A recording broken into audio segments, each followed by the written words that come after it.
guys, to the Dr. Greg Show, November 8th, 2025. So glad you're here. This is a huge moment for our movement, for the stream. Today is the day that you, yes, you, can actually get your very own one of these. Boom. You can get one of them. One of those shirts.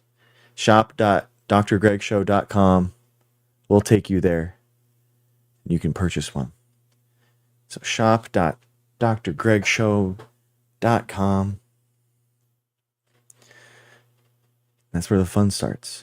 That's where you can look just like me, encouraging your fellow countrymen to be patriotic, to get vaccinated, to get patriotic with it. All right. Well, guys, we got some discussing to do on the itinerary today. Hey, Helen, welcome in. On the itinerary today, we got something important going. Ezra Klein did a essay last week in regards to, I think he's responding to the report that we just went through. The 60-page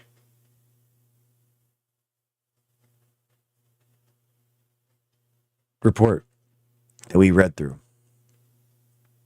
Yes, that's the type of people that we are. We read reports, primary information, polling data, straight from the data and PDFs. We got PDFs in here. Lots of PDFs. Paperpile.com. It's a really good one. I lost my sight from measles. Vaccines are not available yet. Wow, Wildfern. It's awful to hear. Sorry to hear that. Hi, Madison. Good. Hey, we got the shirts dropping. Shop.drgregshow.com. It's in my link tree. If you guys want that link. Link tree in my profile. Check it out. It's all good. Yeah. Get your very own mug. Your little mug action. Mug's a good idea. It's always good. But wanted to respond to Ezra Klein's video that he had about this idea. These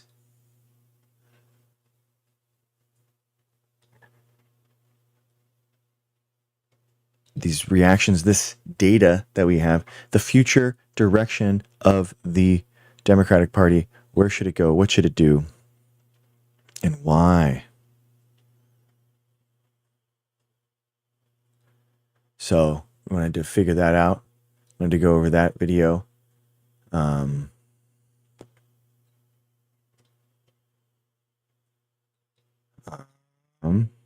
Excuse me while I open up Windows.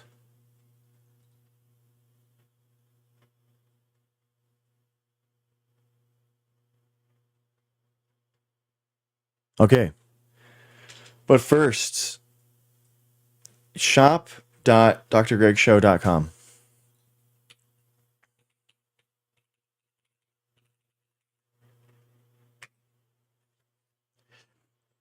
It's in my link tree as well, if you wanted to. Just launched today. Just launched. But first, more pressing, the most important things that we could probably go through.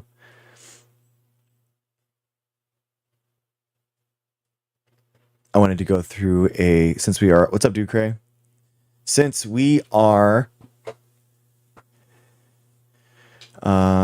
Democrats need to drop woke ideology that is dysfunctional and illogical to fix reputation.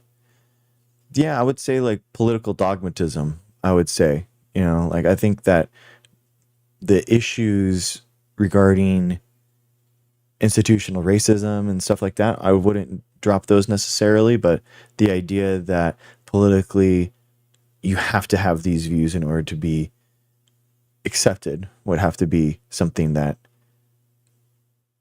on some issues, that you could be okay with. I think that's the idea.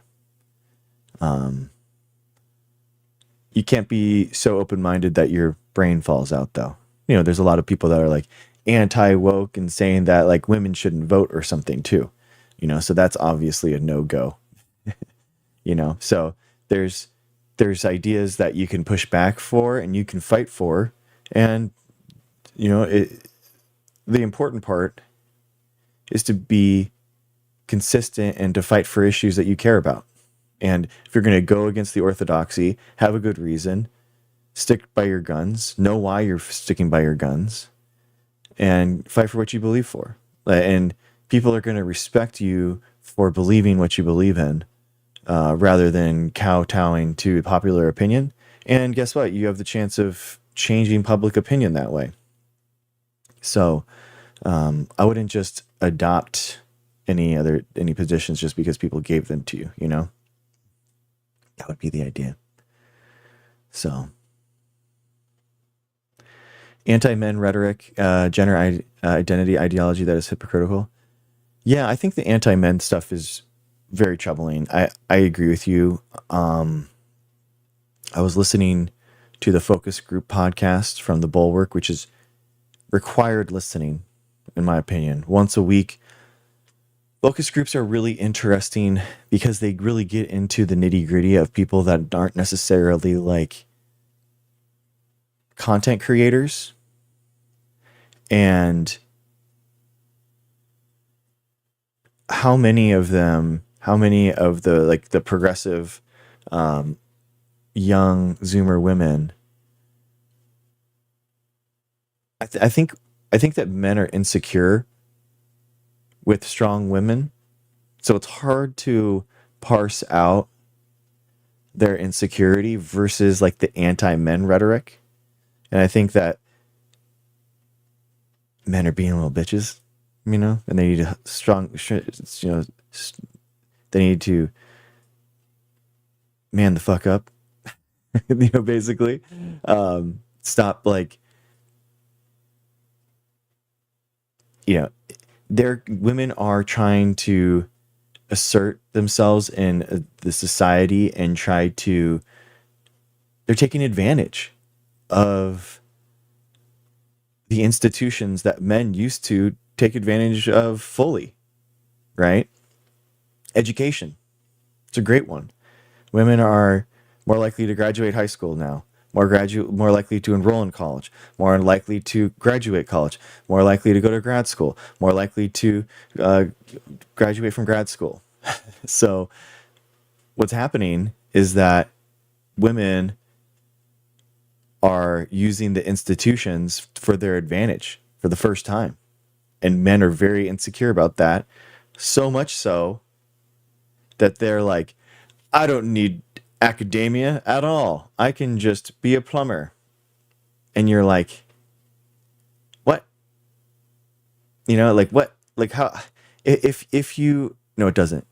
If you're gonna be a plumber, why not get an MBA and just run your plumbing business really well? You know what I mean? Like, why would you want to stymie your own business by not being as educated as possible in how to run a plumbing business? A politician starts speaking about Palestine and Sudan. Yeah, I mean, what? I mean, I'm not a politician though, and we talked about Sudan all the time, like the 500,000 kids that are dead because of it, and the civil war that's happening there. It's awful.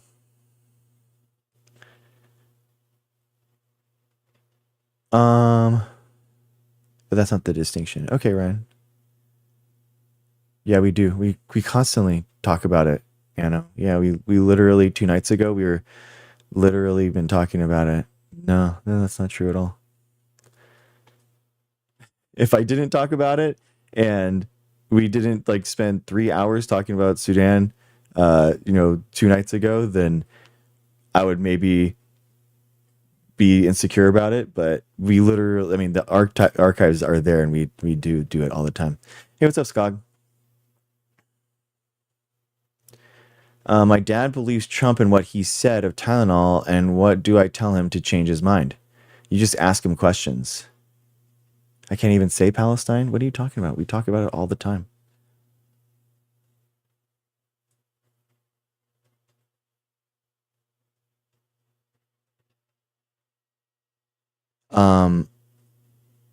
I would ask him questions, in regards to why he believes what he believes.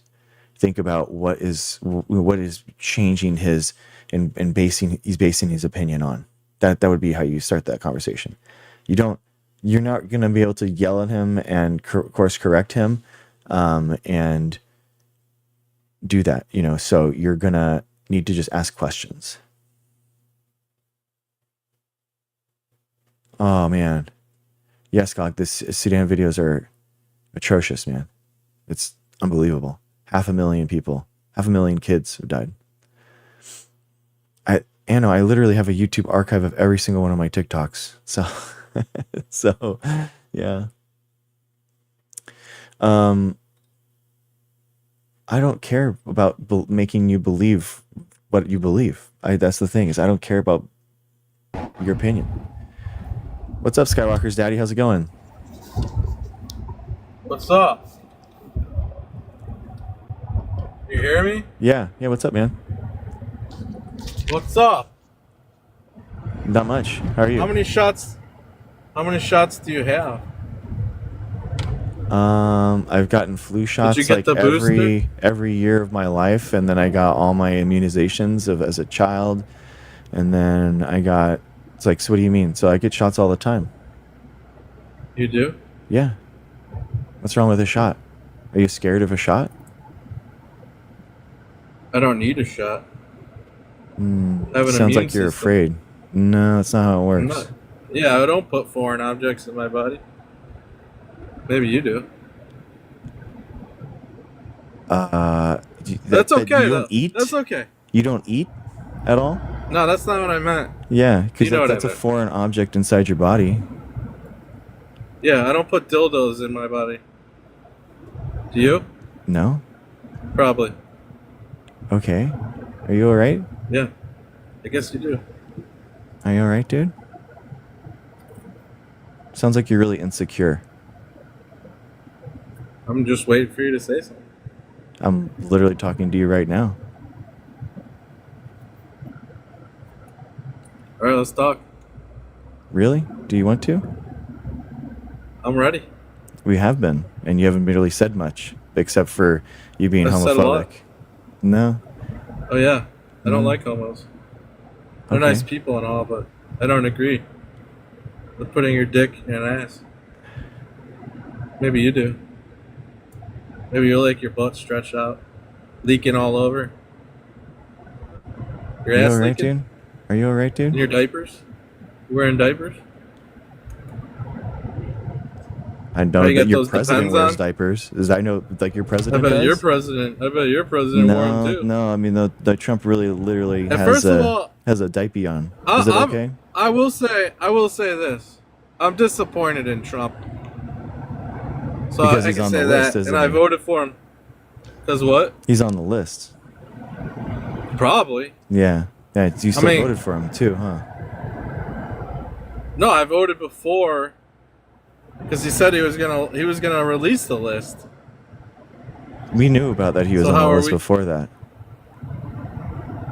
That I knew? No. Yeah, everyone knew about it. Even the victims said he was not. No, people talking about it, that he was on the list. Yeah, people were talking about it, dude. Who said it? It was well known that he was on the flight logs. It's well known? Yeah, he was on the flight logs. Yeah, he was. That's how we know. He wasn't on the flight logs. Yeah, he is. No, he's not. Yep, that's literally what it is. Yeah. He borrowed Epstein's jet once. He was an FBI He was best friends informant. with him. He was best. Yo, he was an FBI okay, informant. so you're like the QAnon, like, oh no, he was double undercover, No, they literally said and then he was going to the Epstein Island so that he could do a. He didn't go to the island. Yeah, he did. Of course he did. No, he didn't. Prove that he didn't go. Prove that he didn't go? Yeah, prove that he didn't go. I can't prove anything. Exactly. So we know that he was on there, man. You can't prove that he was on the island. Yeah, either. I can. I have the flight records. Everyone does. All right, show them to me. They're everywhere. I mean, are you kidding me? They're everywhere. If they're everywhere, you can show them to me. Him, and he Elon. Elon was on the island too, bro. Your god emperor was actually on there too. Yeah, he was. Yeah, they did an agenda. The Democrats, the House Democrats, released an agenda, and it showed that there's a meet and greet for Elon on the island. I don't know. I haven't heard anything about that. It's true. I mean, yeah, of course, because you're in an echo chamber, bro. Bro, you're in an echo chamber too. Really? I know more about it than you do, apparently. Oh, maybe you go there. Oh, for sure. Yeah, that's it. Got me. Maybe you're fucking Epstein. That's it. Maybe for sure. Maybe his little Mossad buddy. Yeah, that's it. Maybe you work for Mossad. Mm-hmm. And Soros and the Pfizer. But you know who I really work for, though? Let me see. The Rockefellers? No, your mom. The Rothschilds? No, your mom. It's actually your dad. Women. Your dad is the one that calls me because I'm the one that satisfies your mom more than dead, anyone. Bro. Well, guess what? That's why. Well, I don't know how to tell you this. Dude, my dad died But basically, he brought me in. He brought me in because I fulfill your mother like nobody else. No, my dad died of Parkinson's, buddy. I know, and well, guess who's been satisfying your mom? Not you. Every night. What is this, 1993? Are you all right? Are you all right now? You a little mad? Oh, I'm fine. You're triggered. I'm not triggered. Yeah, you're triggered. Yeah, you wish I was like triggered. You're triggered. Sounds like it, dude. You think a 1993 joke's gonna affect me? It obviously you ain't getting has. laid, bro. You ain't getting laid. It's Saturday night. You'd be out right now. Bro, I have 4 kids. I'm just getting home. I have 4 kids. Oh, that's your problem. I'm totally fine with the amount of sex that I have. Thank you. But you think about it a lot, apparently. So it doesn't sound like you have enough. I don't think about it. You literally came on the first thing that you were talking about was gay sex. That was the first thing that was on your mind. You couldn't wait to talk about gay sex. No. That's not you said that was you. You said no, that was you. You started off. You're like, oh, you don't like putting foreign objects in your body. That was literally you. You don't eat. That was literally you. I said no. You like putting a dildo in your literally talked ass. about it. No, that was you, man. And then you smiled like you liked it. No, you were insecure. Yeah, about you said you like a big black dildo. You were talking about you were really worried about the insecurities of getting a syringe and. Yeah, foreign objects, poison. Yeah, they're not poison. Hell yeah, I wouldn't put that shit. And then the virus is already mutated, so you're not even. Oh shit! Yeah, it has. Wow, thank you for letting us. Thank you for letting me know. All viruses stay the same, don't they? Wow, dude. Wow. Yeah, so they don't mutate at all. So you're gonna tell me about viruses? Is that what you're doing? Are viruses real? Do viruses cause? Don't they? Do viruses cause disease? Yeah, but they mutate. Okay. All right. How many people do they kill? That's not my point. Is that you're taking so a you're shot? Gonna listen to it, and you're gonna not talk even about a fact. You won't even listen. Do you know how many people would die every year without vaccines? How many? 5 million a year, and 4 million of those would be children. Show me the proof.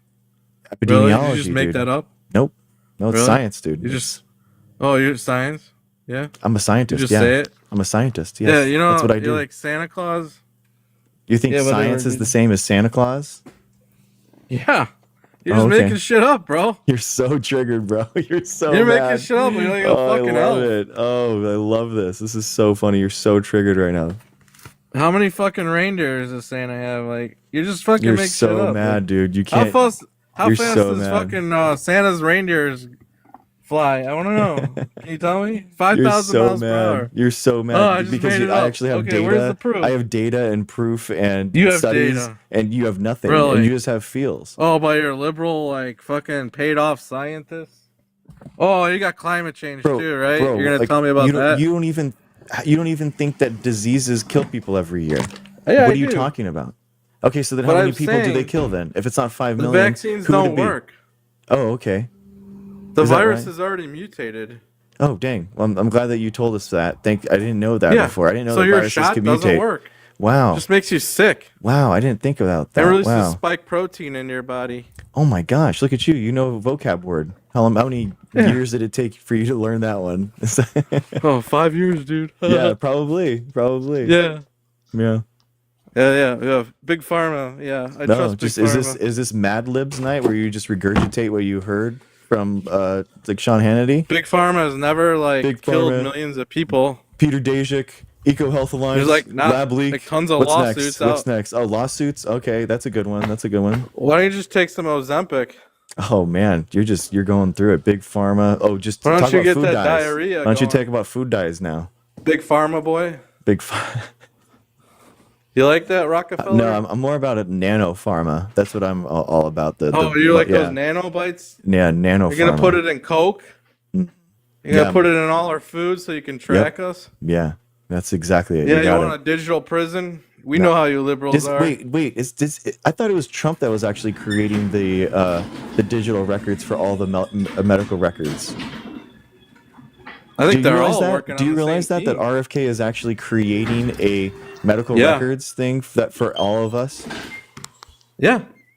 Okay, so you are literally creating the thing that you accused me of doing. I'm not creating anything. Yeah, you literally are. No, I'm not. Yeah, you just said that you were going to try to put a tracker in you for the government to track us, but then RFK and Trump are literally doing that right now, and you are such a bootlicker that you'd slurp up whatever they're putting down, and you don't think critically about anything. I'm done with Trump. Oh, I doubt it, dude. I doubt it. What are you going to do against Trump then? You making some room? Making room for Trump? Sounds like it, dude. Trump. That's all you can talk about. Oh, yeah, because he's the president of the United States. Get with it, big boy. You all right? What are you talking about, You have Trump derangement syndrome? You can't criticize the president? I can say whatever I want. He's fat. He likes McDonald's. All right. Sorry, bro. You got flagged. I got to kick you. See ya.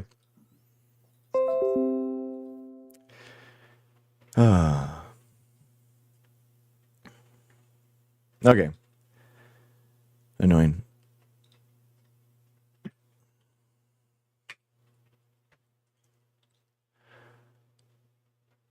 All right.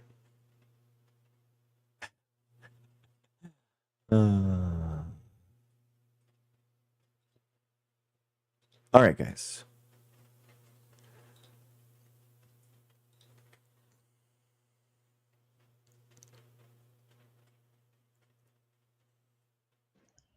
Hi, Sarah. How's it going? Hey, I'm good. Can you hear me? Yeah. Okay, cool. What's up? So I was just had a couple questions and I was hoping you could assist me with this. So, and that, I was listening to the last guy and he was definitely ignorant and saying some wild stuff, but he wasn't completely wrong. And I just have, what I'm trying to understand is I've been a lifelong Democrat. I'm no longer, or I didn't vote Democrat in this election. I actually just voted for Cornel West just to put something on there and use my vote, whatever. But I have a hard time understanding. I feel like the Democrats have become like MAGA in a way, and it's because for whatever reason, like I don't know what happened, but number one, I think they're definitely like the obsession with Trump is crazy. This guy's a narcissist, right? So like, I don't know if you guys ever see the Bill Burr bit when he's saying it, but he's like, he's a narcissist, neutral energy. You guys are gonna bring him back. Like he was on the twist, and you guys brought him back. Like it's just wild to me. Like I feel like it just feeds his ego, and I just wish people, like, he doesn't seem hard to deal with as far as like you can fuck around, but we're just so that's the first thing. I feel like definitely Trump obsession. Wait, just real quick, we can go point by point while I'll talk to you however long you want, but okay. I mean, can you name someone who has had a bigger impact in politics and in our lives in the last 10 years than Trump? In the last 10 years? Yeah. No, but I can Okay, tell well, you that isn't that George valid Bush then? was But isn't that valid? If no other person has had a bigger impact on politics in our lives in the last 10 years, isn't that valid to talk about him? but it's not well, here's the thing. It's not that I'm not saying to talk about it. I don't mean that. It seems that it's gotten to be like an obsession, and it's every single thing is Trump, Trump, Trump. It's like constantly. And I wonder, and it's just strange because I feel like, it's so bad that if he did, let's say he did something good, which he's not, let's say he did, like, he'd still like it seems like you guys don't want good just because Trump's there. I don't understand. What's the good that I he's don't know. done? That's so, I mean, but George Bush was I mean, he was a terrible, he's done some of the worst shit to our country, Like what? and people completely forgot about that, The and AUMF, the Department of Homeland Security, the Middle East wars. yeah, the war, the fucking that put us all he took all our money, led to the crisis, everything. Freaking when he was shooting people, right? I was down in New Orleans for Katrina around that time. That was a horrible thing, and he was dumb as could be. And what I'm saying is, even then, with him, it wasn't the same. It's not the same thing. It's not the same as Trump. I don't understand why. So the death toll of Hurricane Katrina is 1,400 people. And just in Trump's actions alone in the pandemic, it's estimated that his actions specifically killed 300,000 Americans. But can I ask you who came up with those numbers? Epidemiologists. But how is that proven? I guess I'm really asking. I'm not trying to talk shit. No. Really... So epidemiologists did a postmortem on how the CDC was supposed to act and how they were trying to act, but that Trump actually overrode the CDC with DHS and actually went through and allowed, for example, the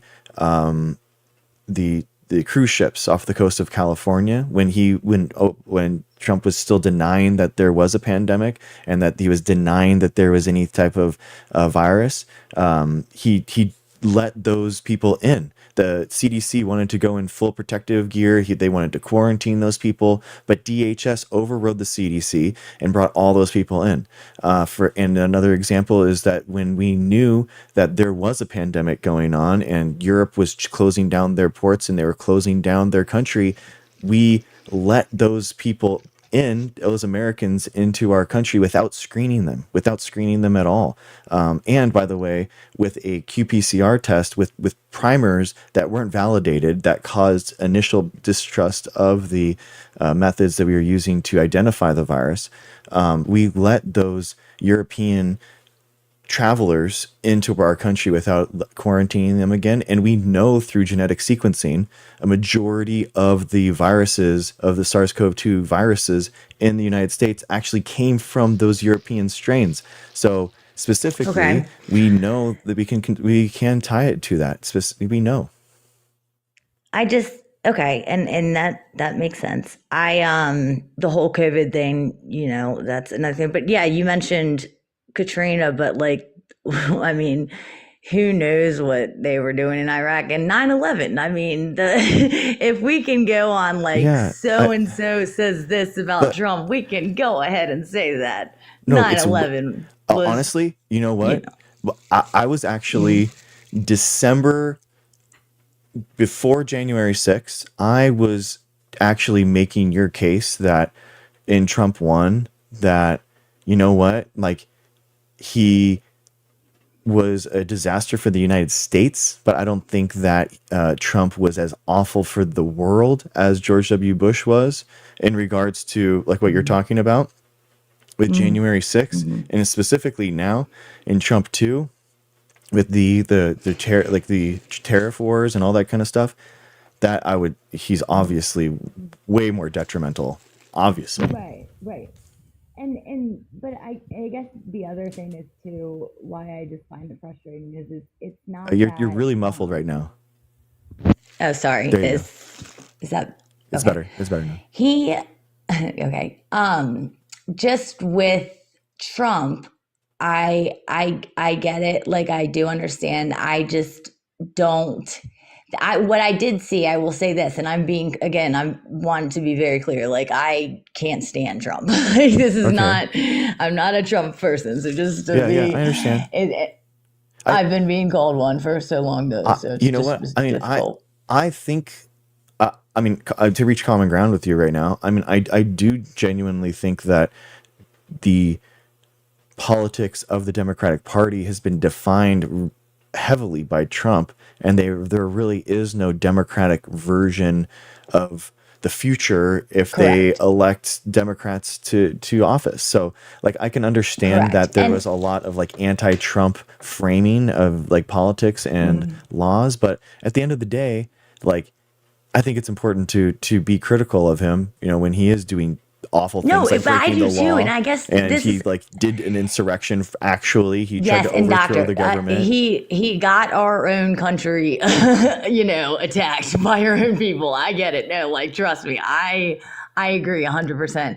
I guess I feel like it is important to be critical, but that's where I feel like the Democrats have kind of just turned into the MAGA in the sense that like with MAGA it'd be like Trump did no wrong, you can do no wrong, everything's and they're full of shit. But then now it's like, with the Democrats, they've become, and I've seen it with it's only these last couple of years that I've been seeing this. So like I've seen with my own eyes how like, the media is fucked up and CNN is terrible and like just as bad as Fox News. I've seen them like, and it's firsthand. It's just wild because now it's like you can't criticize.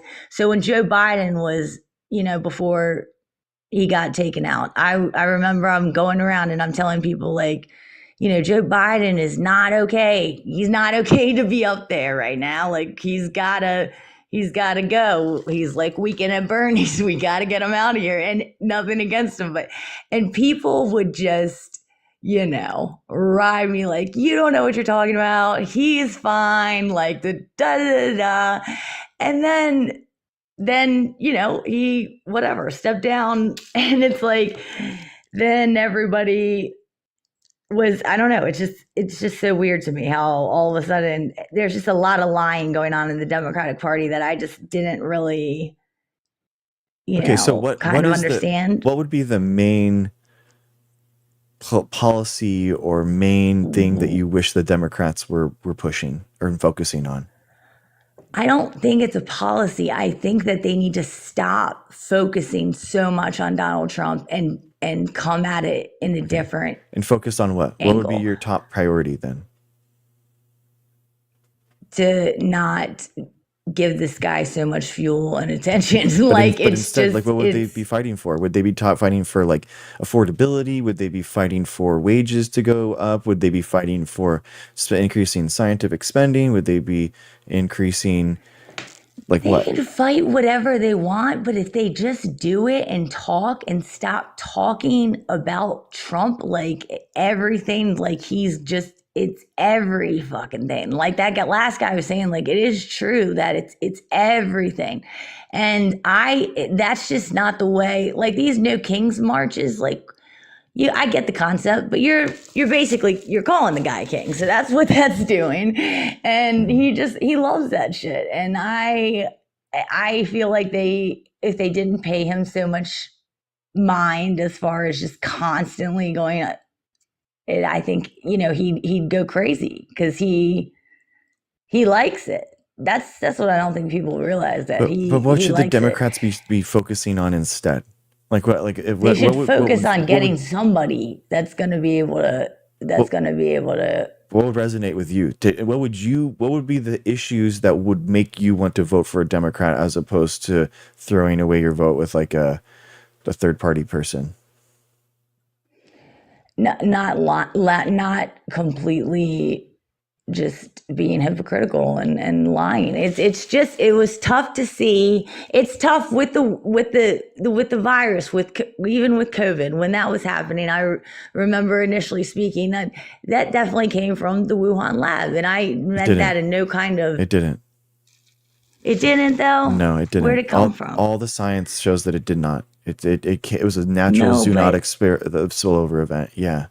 No. So I didn't see all that. I saw like I'm there's telling a you, lot I've seen that. No, I'm telling you as a scientist, I'm 16 years as a molecular biologist. I've done population genetics. I'm a microbiology PhD. I'm telling you that there is not a single piece of evidence that links the virus coming from the lab versus a natural spillover. If you don't mind, I would be so happy because I'm kind of like all over the place right now. Anyways, I would be so happy to send you if I can. Can I like message you some things? Absolutely. But I'm telling you that I've seen it. I've been like talking about SARS-CoV-2 origin for 4 years now on the internet, trying to do science communication on it. So I can tell you, like, we're basically.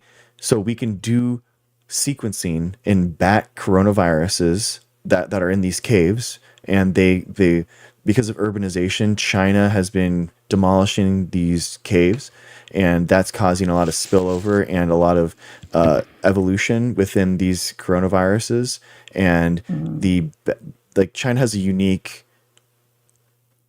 interaction with wildlife that they have the wildlife population. They have local kind of like breeders, and people breed animals in order to sell. That in the United States like doesn't really have anything like this. We don't have wet markets in the United States, and we don't have wild like milk cows, for example, that are going to be able to like go from ranch to ranch to spill over viruses. So basically, we can track the virus. Let's just get off that real quick. Sorry, I just want to explain to you the evidence that we have. So we can sequence the bat coronavirus caves. We can sequence, and we have stall by stall evidence of the wet market. So every single stall, every single drain, they did a scooping of materials. So and then they have RNA sequencing, and they have DNA that links raccoon dogs and the genomes of SARS-CoV-2, but we have stall by stall evidence.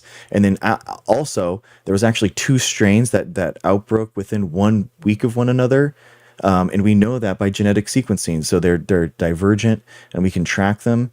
And so all the epidemiology, all of the microbiology, all of the genetics, all points to a natural zoonotic. I get you, and I'm sorry I even brought that up because I see everybody in the comments like, what the shit is trying to tell scientists. I'm not trying to tell anything. I'm just telling what I'm not going to get into it, but I've heard from scientists also, they're not credible, other things, though. But forget Wuhan. But the point is that my point is that people have lied to you.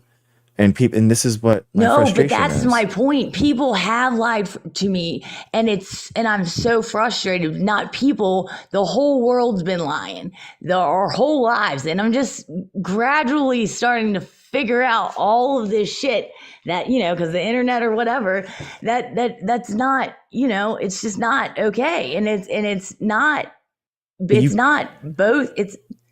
But the Epstein stuff you were talking about earlier, like that's not like they got our whole, he was Mossad for sure.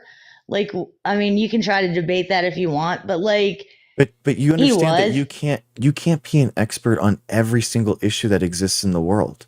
You know what I mean? Like I've spent my life here in these science corners of the world learning about this stuff, understanding this stuff, and this has been my everyday. This has been I've dedicated my life to. So the fact that you just can't know this thing, and then not because I'm not, science hasn't communicated with you, and that's one of the problems, and that's why I'm kind of like here as a science communicator to try to let you know like what the actual truth is. They have communicated it with me, and that's kind of the thing. But regardless.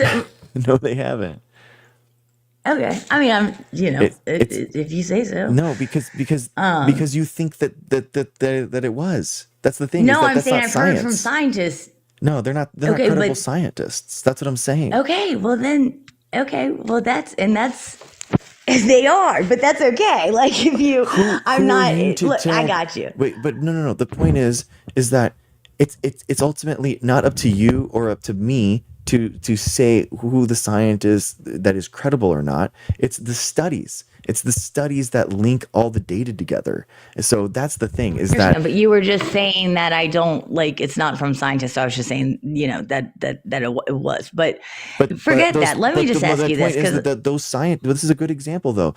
Those scientists are saying, just trust me, bro. And what I'm saying is that I can link to you, you know, Picard 2022, Warby but 2022, they, but Picard 2024, Chris doctor, Christoph 2024. Like I can link these doctor, studies, and those are they the things that are important, not me telling you. I understand, but I'm not saying that they just were telling me in a they know thing. It wasn't that at all. But it's okay. I'm not gonna like it's fine. Like I agree with you. I don't want I don't want to get too much into that. I guess I really want to get to the questions that I had, because I honestly want to know from you. So like with the Joe Biden thing, then like, can you help me with that? Can you help me understand why why we couldn't just point out that he was potentially not able to continue in the election? Like if you just said that, it was like, you're wrong. What's his name? Joe Tapper or whatever. He was just like debating people like crazy and hounding on that, and then writes a book. Like I'm just. Do you know? Can you help me understand that? Like, I why mean, were they doing that? do you think that there's a financial motive for Jake Tapper to push that narrative since he's selling a book about it? He didn't though. When he debated it on the other end, he was like constantly like, "Don't you dare! You guys are crazy people. You don't know what you're talking about." I mean, And then all of a sudden, he personally, writes a book. I mean, I believe, well, I agree with you in the fact that, like, I think Joe Biden was like the best legislative president that we've ever had in our lifetimes, and since LBJ.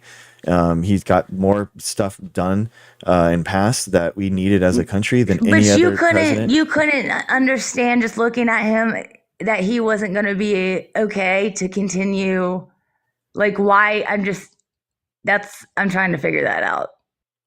I Like mean, as a doctor, like you're not able to see that he was cognitively not 100% there. And I mean, who?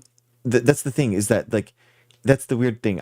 He got so much stuff done though. That's the thing. Who is running? What's happening? but that's not the question, and this is what happens. That's not what I'm asking. I'm Okay. just asking why lie and just cover it up. Like why couldn't we have said earlier, you know what, let's figure something else out now, and then maybe through Kamala out there or whatever. I do think that, like, yeah, his campaign staff and stuff probably should have, you know, I mean, they did move the debate forward a couple months because they did feel that he was fine, and they didn't think that he was, they didn't think that he was going to get caught out like that. And people, well, that's crazy that they did. I mean, that's what they did. And people, yeah, I know, but that sucks that they did that, because they must be dumb. Because like, why? I mean, that's good that they did that, because if we didn't, then there would be no way that Kamala could have had any chance. So,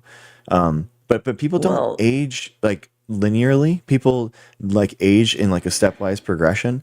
So I could totally see something happening where he is aging more rapidly, in the last 6 months, since he decided to run. But I mean, I will contend right now that even right now, I would rather have Joe Biden as president as he is right now. And I do think that me too. He is way better cognitively than Trump is right now. So I mean, the idea that somehow Trump is like this viral young whippersnapper and Biden is this old. I do not think that at all. I think that is the craziest. Yeah. So I mean, like, Trump was literally falling asleep and napped for an hour when they were just doing a news conference in the White House. But see, this is what happens. And no offense, doctor, but see, what you're doing is kind of what I've what I'm trying to say, and I can't articulate it properly, but this is kind of my point here. It like always goes back to like Trump, but Trump doesn't, but Trump's like, do you think he's smarter Because he's than, one of the it's two just, options that's in our politics in the last 10 years. no, Yeah. but it's not like this is, I don't understand why why when you said that, when you would bring that up, for example, people are like, no, just period. Like, no, that's not true. Because And the problem is that a lot of the media is more liberal, so they're self-hating in the fact that like if Biden creates a gaffe, then it's going to be in the news coverage about like, is Biden having this problem? Is what's going on? But then Trump will have gaffe after gaffe after gaffe, and nobody even talks about it. It's actually kind of like, it's guaranteed that you kind of like, oh yeah, well, Trump's being Trump, meanwhile, like it's this false accountability problem where it's like, people are hyper accountable with the Democrats, and then there's no accountability for Trump whatsoever. And that's the dichotomy, and that's the problem.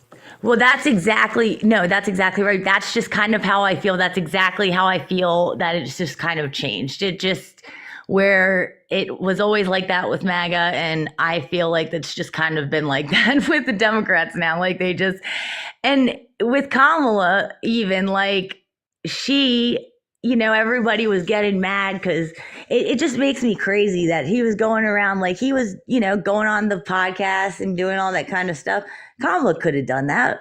Why didn't she do that? Because she just didn't want to like talk to people. And that's, I think that she wanted to. It was just like it was a short campaign, and there was like, it's hard to. No, but she didn't. She didn't. They made that very clear. Like they like, like Andrew Schultz and them on Flagrant were Yeah, but fuck like them though. Why do they get to decide who the president is? She went on tons of podcasts. Don't. No, I'm not saying that they do. I'm just saying that like that's like, these are things like, that's when I'm not trying to fucking sit here and talk shit like I want Trump. I'm trying to say the Democrats need to do something, and they have been to now. do something. They've completely changed. They've completely changed. Now all of a sudden every governor is going on all these small podcasts. Like the Bulwark is having Josh Shapiro on after Tuesday's election. Like, all these politicians are going on there now. So, they are kind of learning it, and it's frustrating as hell. Josh Shapiro is sitting there with his laptop mic, and it's like, he sounds awful on there, like a tin. He sounds like he's talking into like a tin can, and you're just like, bro, can someone spend a couple $100 for a microphone for this guy? It's like insane. You're tabbed out, so I can't hear you, but you can hear me. So, it is frustrating. The idea that, this is the media that they have, and a lot of people, a lot of pollsters and stuff, believe that, the case against going on podcasts is basically that these podcasts are for young people that don't normally vote, right? And that 50% of the country still gets their media from, the network TV and newspapers and stuff like that. So why like risk it going to this huge turnout election idea with, getting the young people's vote? It was a very risky strategy, that the Trump admin did, and they whipped a lot of young men, 18 to 24, new voters into this direction, and that's what probably won them the election, in my opinion. But But then, also too, like Bernie, he'll go on them, and like he's just amazing. But like, he didn't win the absolutely primary. Amazing. Unfortunately. I know, but I'm just saying, like, that's not the ticket either, right? That's not like the apps, the like the thing. It's part of it. I think you got to be able to talk about shit. You just have to be able to talk about it. And if anything else, like, I don't know. Let me ask you this. Who do you think's going to be their guy coming up here now? Like, who's going to be the one that they're pushing? I don't know who the Democratic Party's pushing. I don't know. There's probably going to be not now, but like, who do you think, if you had to guess, like who would be? I'd probably like Andy Bashir or Newsom. That's probably going to be the top two. Okay, You know? Newsom is a terrible piece of shit. Why would he be so terrible? That sucks. Why would he be terrible? I don't want to, I don't want to get on here and do all this now because you're going to tell me that I don't know what I'm talking about. But again, definitely with the funds, the way he did with the money. And that's not just something I saw. What do you mean? The funds from the fire aid money. He definitely... It's just, what funds from the fire? I don't know what you're talking about. That's what I mean. It's like a whole, I can't even I'm sorry, I'm so out of it now at this point. I don't even know. It's just basically he's denying it, of course, and he's saying it's complete shit. But look it up. You can look it up. It's a dude from where'd you hear about it from? So Spencer Pratt, you are familiar. He's like the kid, he's on the Hills, probably not familiar, but some douche. He's a douche. But he was heavily posting during the fires and stuff, and he looked into it and had all this stuff. And then on top of that, there's other people. I'm not gonna say. I know I'm the thing is I'm rambling. I sound like a jackass, but because I'm really brain dead and I just can't articulate shit right now. But it's on top of him, there's other people that I know that have cooperated with what he said. And it's, you can look it up, just look up Spencer and just put in Governor Newsom and the fire funds and Spencer Pratt, and you can read what he... I mean, what's the allegation? But, there isn't does California have a bunch of fire department money? Isn't it a city and county level thing? I didn't even think that the state had the fire. I guess maybe they're the reserves, the fire reserves. What would be the... Thank you, Doug. Appreciate the Palisades fire. Remember the Palisades fire? But there's city fire. Aren't they city fire departments? What do you mean? I thought that there would be some type of maybe a state fire. I don't know. Is there a California State Fire Department? Cal Fire, yes. The fire department for the forestry is Cal Fire. Okay. So what's the allegation that they didn't have enough money in there? Spencer Pratt. That's the one. Yeah, I don't do that. I don't do people's. No. Yeah, I don't like to go into that. I like to read reports and real data and stuff. No, but I did read reports and data, not from Spencer Pratt. I told you there's other ways we've looked at it. And you're not going to, Let's read it. Believe me, that's report. Okay. What is it? Did you? I'd be happy to get it to you. But do you see that what I'm saying, what he's accusing him of doing? No, I don't get what he's doing. What he's accusing him of doing. No, I'm saying look at aren't you on the thing right now? Can't you look it up? I'm looking at the Cal Fire Wikipedia. Yeah, that's the one to look at. Wikipedia, that's a whole nother thing. Come on, what's man. With Israel basically, yeah. See, this is how I can tell, and no offense to you, sir, but I can tell that you're not you're not gonna be open to this kind of stuff. It's not even, it's so frustrating because it's just I'm just asking that's it. So it's gonna be Newsom, I guess, is gonna be their guy. So if Newsom is a dirty bitch, whatever he is or isn't, I don't know. I don't know what to do. I just feel like we're screwed if we don't figure out something.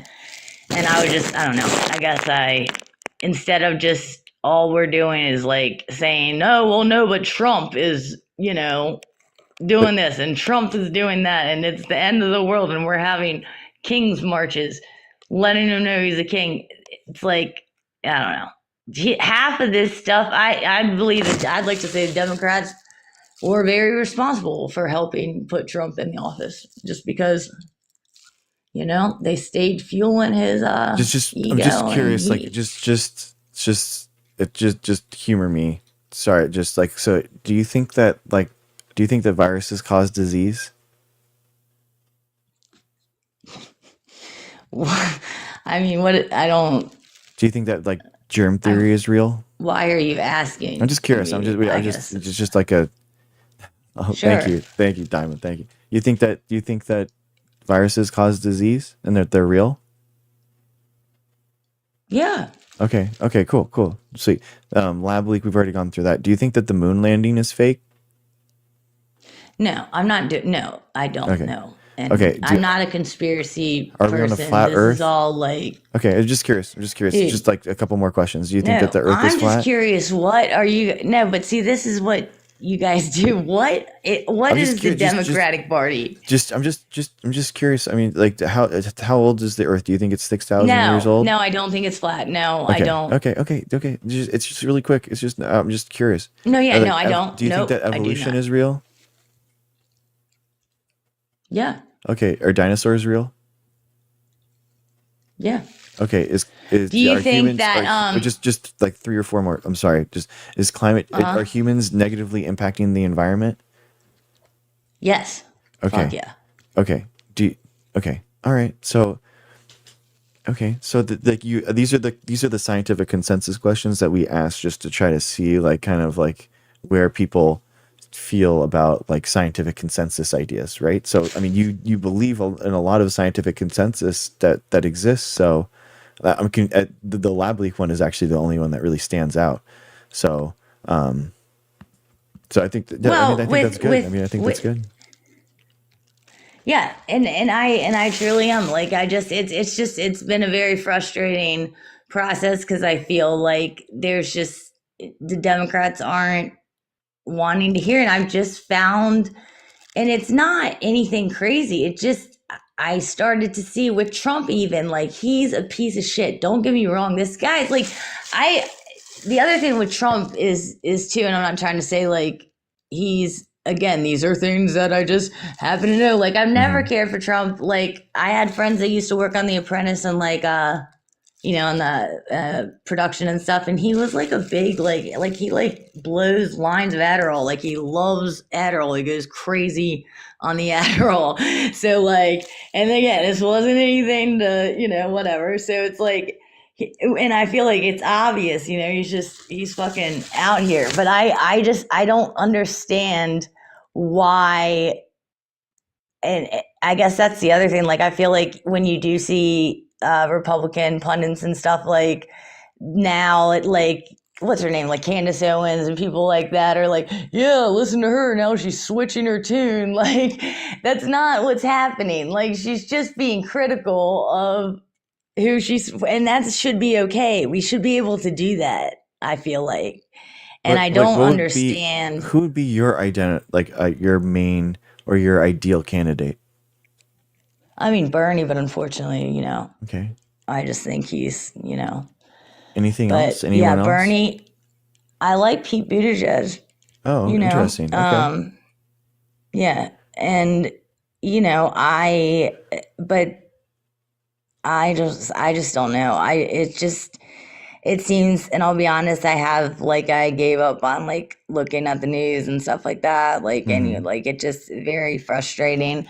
But like, at the same time, I just, you know, I don't know. So I don't know what the Democrats have been doing as far as like if they're improving their stuff or whatever the case, but like, they have to do something, and I'm just scared because I feel like So they you just want got to do. so it sounds like I mean, you want the Democrats to win, is what you're saying. Yeah, yeah.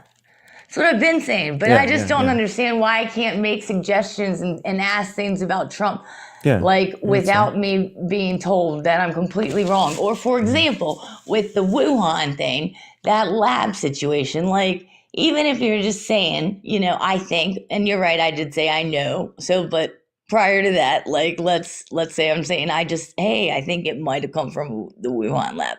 Let's just say that. Then it's I'm like sorry. they were definitely calling you racist. Like you're like I'm sorry. whatever they were saying, Asian hate. I'm sorry. You had Skywalker's. Oh wait, what? Oh, weird. Oh, another violation came from Skywalker's daddy. That was weird. Oh, weird. Okay. No, she didn't get flagged. Skywalker's daddy got flagged again. What? That's so weird. I don't understand. Another one came through.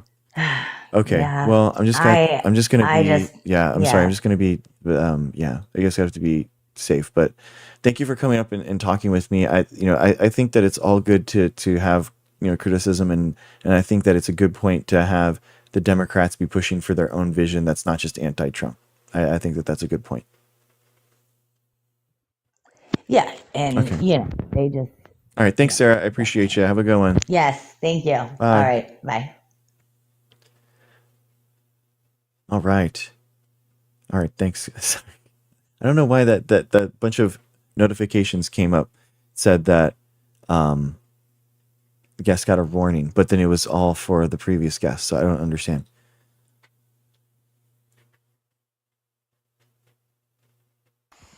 Doug, what's up, dude? Man?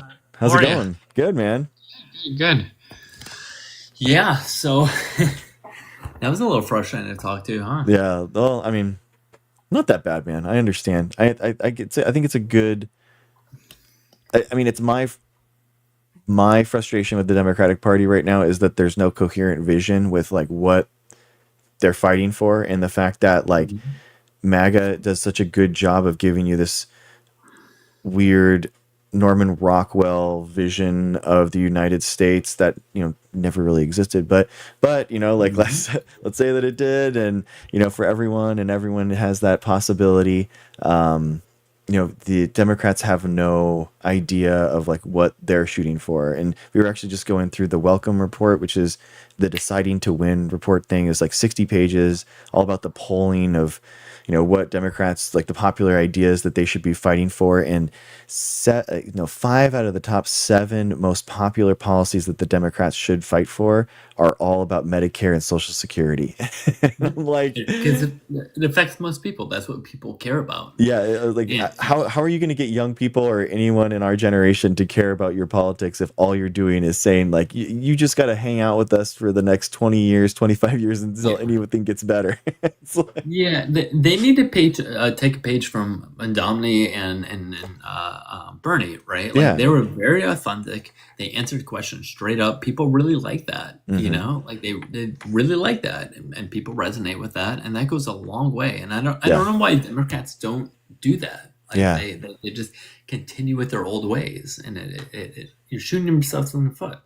It's ridiculous. Agreed, and that is the benefit of like long form podcasts or shows or whatever, is that you can't really hide yourself for that long. You're gonna eventually, I mean, listening to me for hours a night, you have a really good inclination of what goes on in my head, right? Like my outer voice right now as I talk to you is pretty much similar to my inner voice of what's inside my head. So you get a good feeling of that way. And the versus kind of like the couched political talk, I mean, she said that she really liked him, but man, like I think Pete Buttigieg has that problem where it's like everything is really media tested. He doesn't really explore new ideas, and everything is very stale.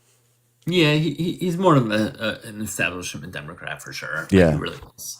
And like, listen, if someone wants to be more moderate, I think that's fine. Like, not everyone wants to vote for someone who's very left leaning. However, though, again, just be authentic, answer the question straight up. People don't like it when they give the political answers, like where you beat around the bush and you don't answer the question. People just want to feel like they can relate to them. And exactly. Like just do it. It's not that hard.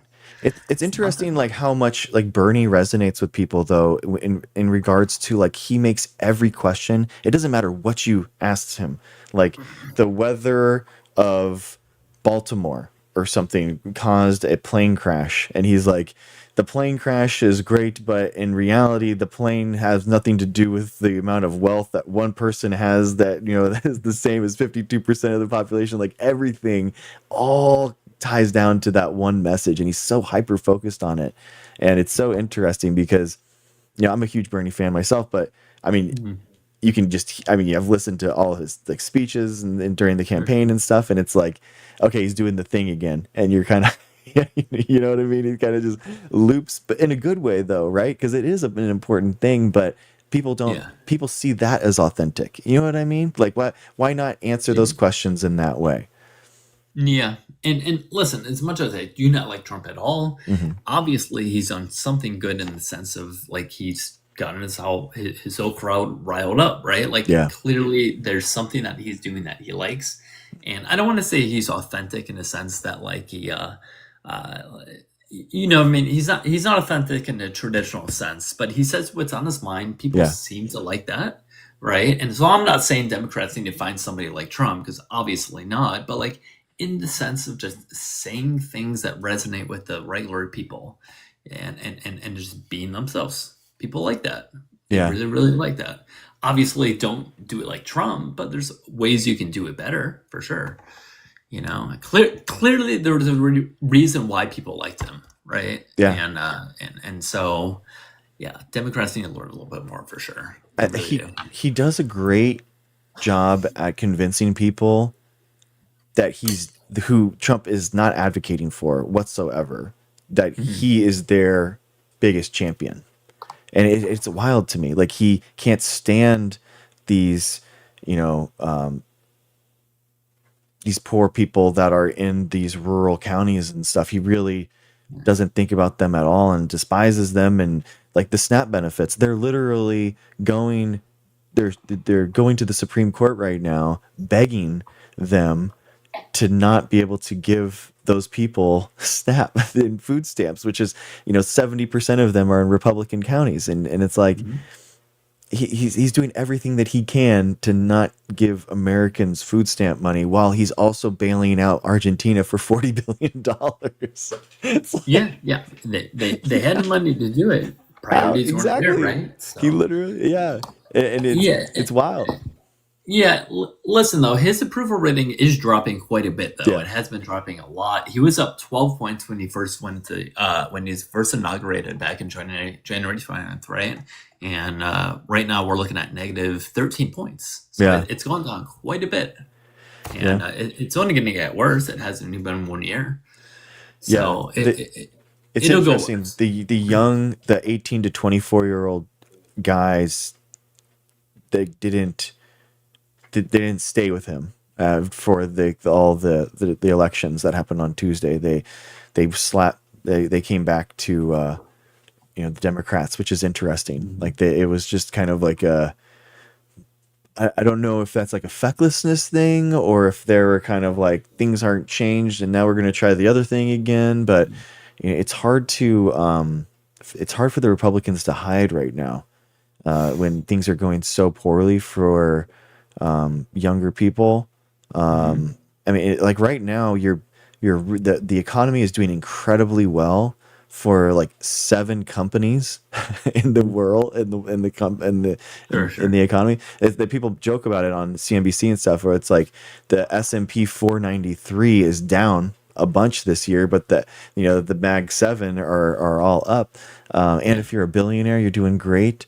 But if you're the people in our generation, the unemployment rate is like 3 or 4 times the national average. You have, you just have a ton of like economic indicators. A lot like the layoffs that's happened this year is the same as 2008. It's just like tons of economic strife that's happened, except for 7 companies. But people are realizing that. I mean, I talk with Trump supporters all the time who claim that prices are going down. Obviously, that's not happening. Your average person does not see that at all. His approval rating when it comes to inflation is negative 30 points. Wow. clearly your average person does not believe that, right? Yeah. And people vote with their pocketbooks, for better or worse. It happened with Biden, right? Prices went up. They signed the blame towards him. And Exactly. it's going to happen on the opposite on here. It's like interesting. To vote with their pocketbooks. The inflation stuff is so weird to me because it's like the Fed juggles two metrics, right? The unemployment rate and inflation. So like, okay, so inflation did go up to like 10% with Biden, but the unemployment rate was really low because there was so much free money in the economy. So everything was like humming at a really large rate. And the stock market was going up like crazy that year. So like, would people really would have rather had like low inflation but really high unemployment? Like in my mind, I would rather have my job and have to pay 5% more inflation than be, without a job and inflation be lower. For sure. You know what I mean? Sure. Like absolutely. It's like the number 2 economic indicator that people care about, but not unemployment. Do you know what I mean? Yeah. I don't get it. Yeah. I mean, I don't know. People are going to start seeing it over time. I mean, we saw it with the elections the other day, right? Mm-hmm. That was very indicative of how people feel, and it's only going to get worse from there. So, we'll have to see. Democrats need to be a lot better at messaging. I have a lot of criticism towards Democrats. They're really bad at messaging. They're really bad at speaking to people, and they just need to improve at it for sure. They really do. Yeah, it was interesting. The report, the welcome report. I mean, it's called "Deciding to Win" if you wanted to look it up, but. Yeah, I mean, they were talking about it's not just messaging. It's like they were making the argument that it was the actual policies themselves, and they were saying that basically the Democrats are just they have very unpopular opinions, except for like a more moderate stance on a lot of the stuff. What's the unpopular opinions though? That's the frustrating part, man, is that the unpopular opinions are things that they don't even like espouse. That's what's the craziest part. We're talking about like abolish the police, abolish prisons. Like nobody's actually like talking about this. I'll bring it up right now. So it's like that is the frustration for Democrats. I feel like Democrats have to play defense on their own policy positions, but then also policies that they don't even have. It's very odd. Here we go. Here's the thing that I was talking about. Popular Democratic positions. So popular Democratic policies expand prescription drug negotiation for Medicare, which is like, it's like, dude, like that's the most popular thing that you could possibly do. Like it's not even that big of a healthcare revamp. Ban congressional stock trading. I mean, I can kind of see that. Expand Medicare prescription drug pricing from 10 to 25 drugs. Like what? Like that, the 2 of the top 3 popular Democratic policies are Medicare prescription drugs. Like what? 4, expand Medicare to cover dental, vision, and hearing. Like what is this? 5, prevent any cuts to Social Security and Medicare. Like, can we get anything for like the rest of the United States? Expand mental health care programs for veterans. Increase Social Security benefits for low-income seniors. And then finally, raise the minimum wage to $12 an hour. That's I mean, really low down on the list. I firmly believe that. Well, I think there's a lot of flaws with Democrats. Don't get me wrong, but I firmly do believe that they have better policies that will help your average American citizen. Yeah, significantly more than Democrats. And most Republicans do vote against their own interests. Now, if you're ultra rich, I get why they vote for them. I think it's selfish, but your average person votes against their own interests for sure. On who's a Republican, and that I don't get. But Republicans are very good at politicizing and putting their message out there. I will give them that credit. Exactly, and they do a really good job at advocating for unpopular positions and making them popular. So it's like these are unpopular Democratic policies.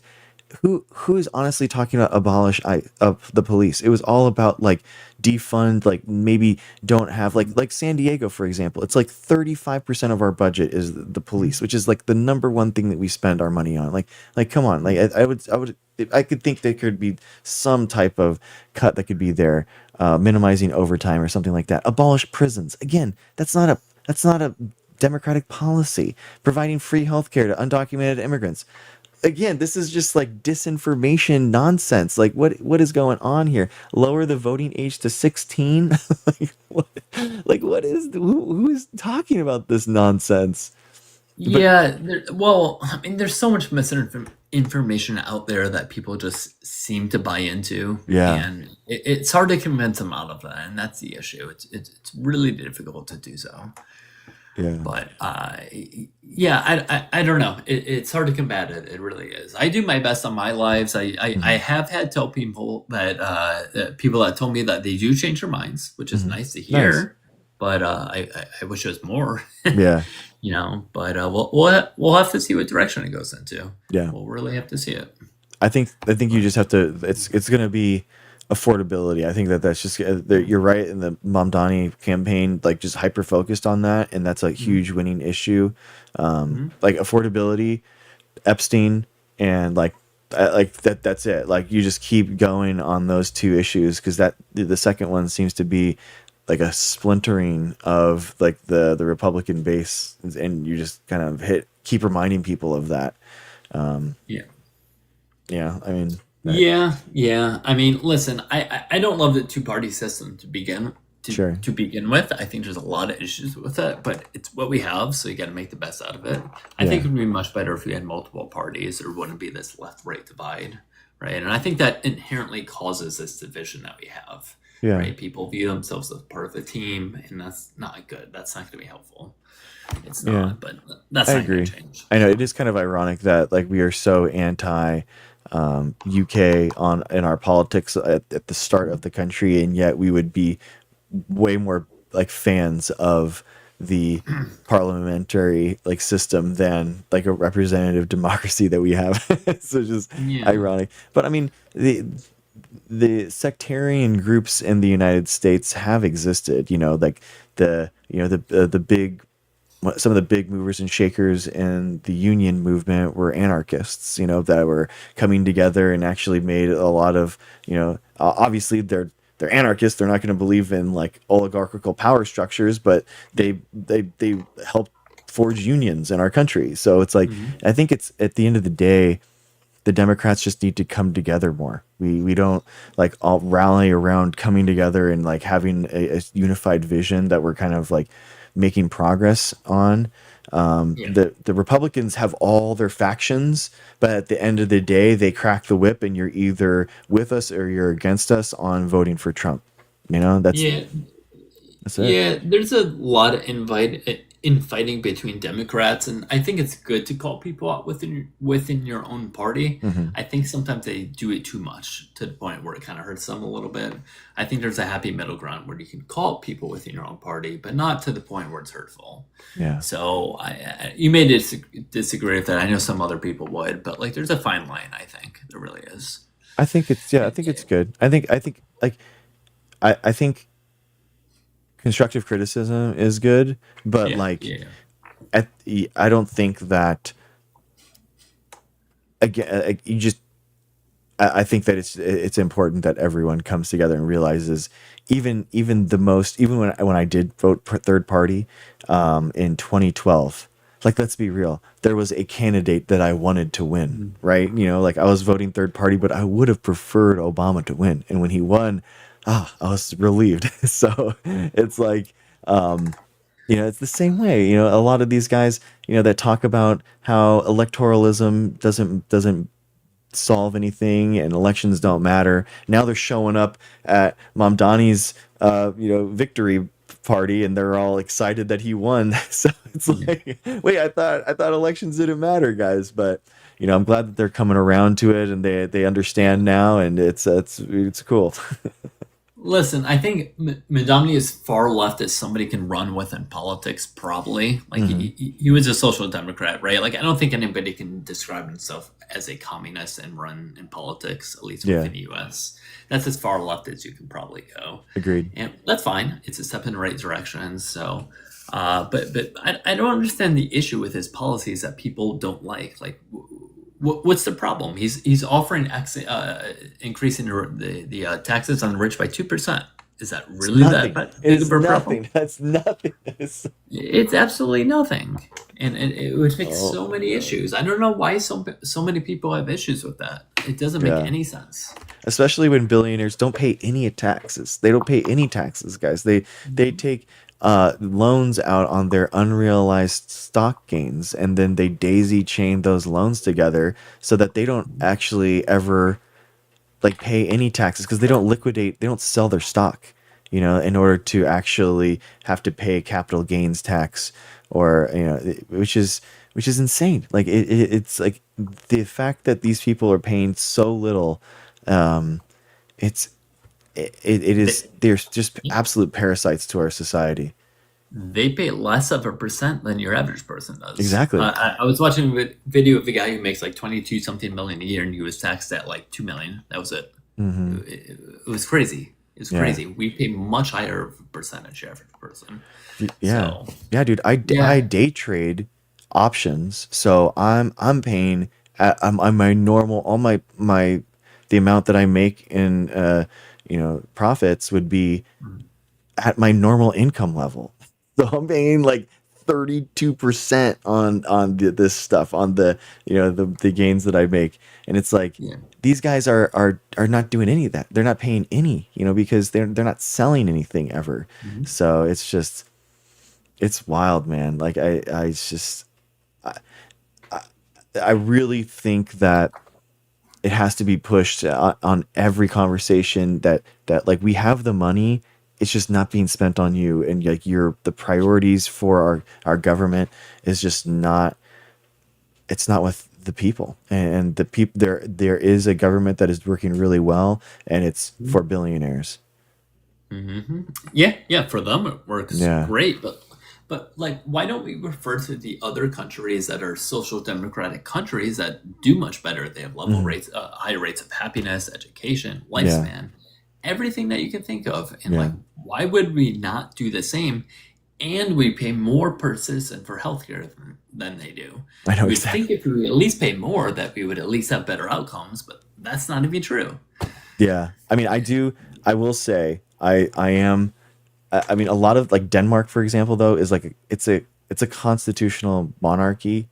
So I do feel there is like my little like patriotic bald eagle comes out when I'm like, there. I feel like there is a difference. I know people in chat hate when I say this, but it's like, I do feel like in those constitutional monarchs, at the end of the day, I think that the king is actually in charge. And if you actually read their constitutions, it is like the king that, or the monarch that does bring out the parliament. So I don't feel like they would lay down and say that they're not the king anymore if Parliament voted them out, for example. So I do feel like the rights are bestowed upon them by the monarch, and like a benevolent dictator you're never free in a benevolent dictator. So I do feel like there is something different in the United States, in that we are like doing it.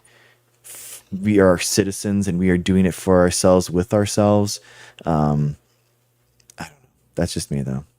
Yeah, no, I get what you're saying. I get it. Listen, I mean, obviously in those countries there are smaller populations, but I feel like we can still make it work here. I mean, listen, we have the military. I was in the military, socialized healthcare there. We have Medicaid as well. We can make it happen. It would be a slow process, but it's possible. Yeah. It's got to happen over time, but it's going to be cheaper. It would be cheaper. It would be more people would have access. So I don't understand the problem with it.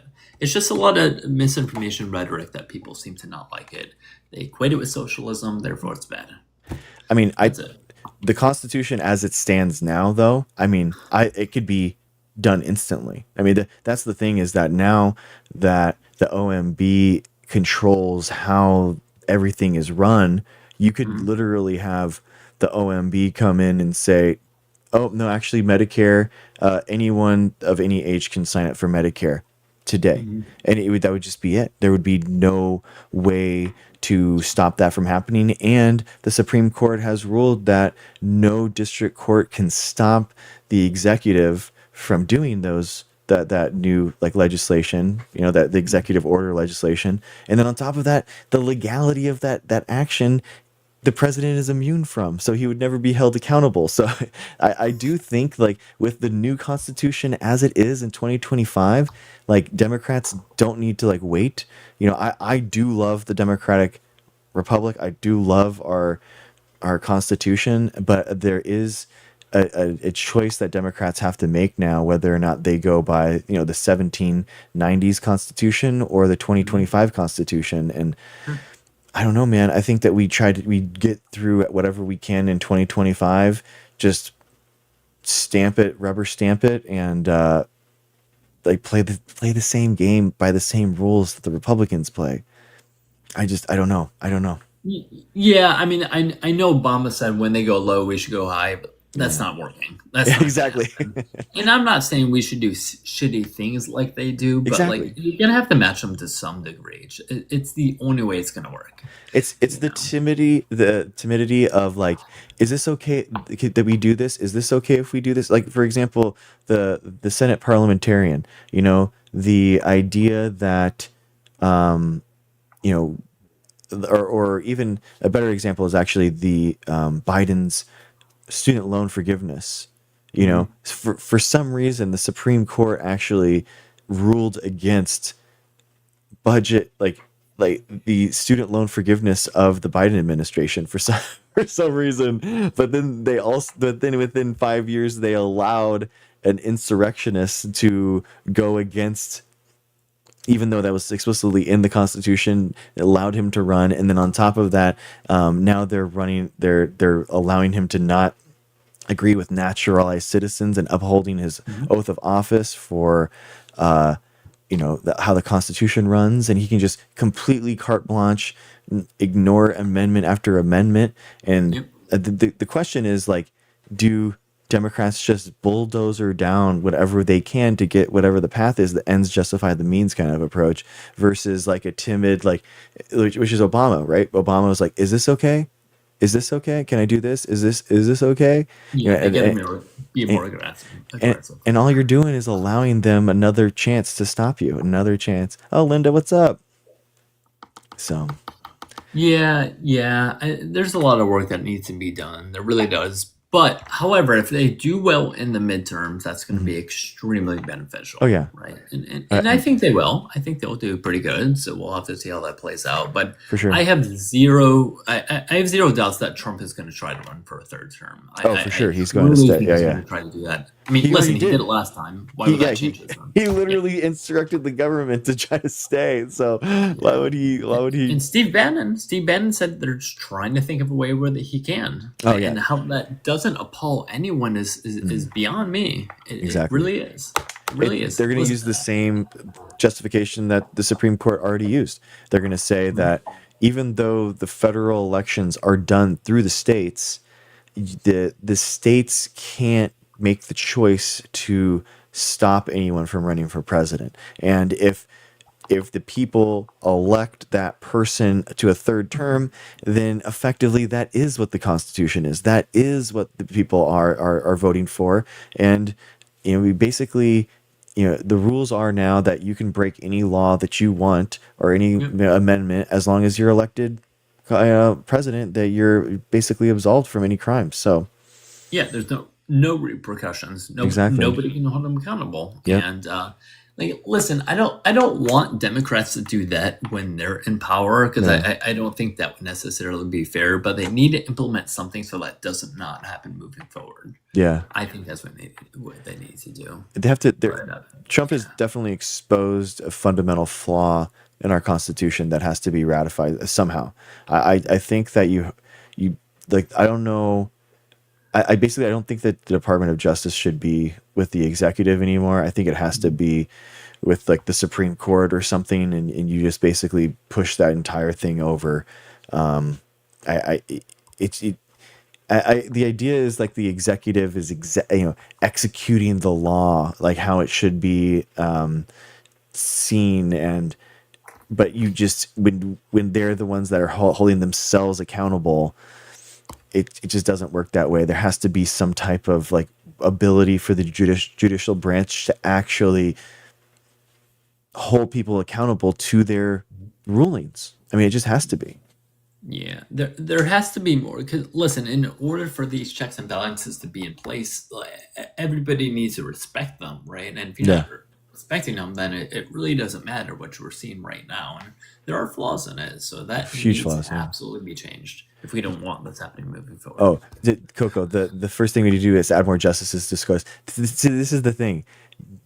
Like Republicans are like willing to like write out and scratch out entire amendments, and Democrats are still like, things that have happened over like a dozen times in our history. Can we do that? Like, is that okay for us to do? It's like, bro, that of course, of course, the Supreme Court should be completely changed. It is like, you know what I mean? Like that, the fact that the Democrats even are asking the question is a good indicator of the duplicitousness of our politics, where it's like just different accountability structures for each party. It's wild.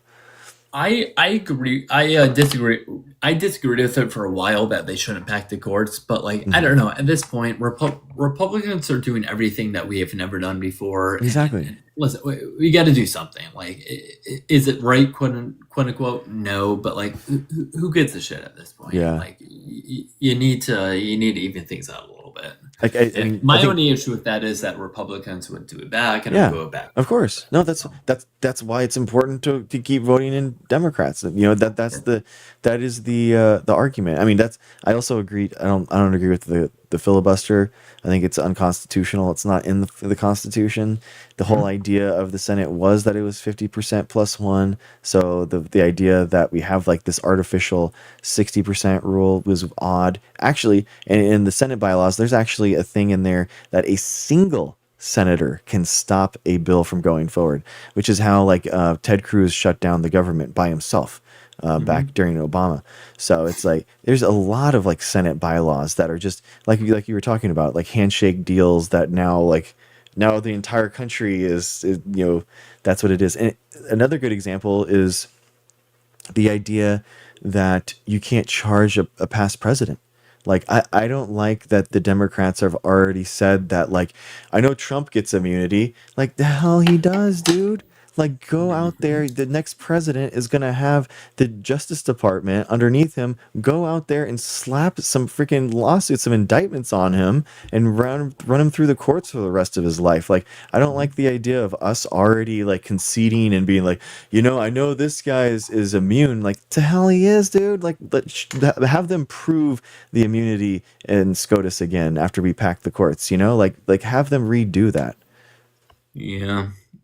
I mean, it's a shame, though, just because simply the Supreme Court is going to be heavily favored towards conservatives for a while, right? Unless they do pack the courts, right? So, I don't know. It's going to affect things for years and years and years to come. Oh, for sure. I mean, it is a lot of tit for tat, right? It's back and forth. But I genuinely do think that, I would rather have these battles in law, like the lawfare, which is what people call it. Like, I'd rather have a lawfare battle than a gun battle. You know what I mean? Like, it's better than that we fight this cold civil war that we're having, in the courts.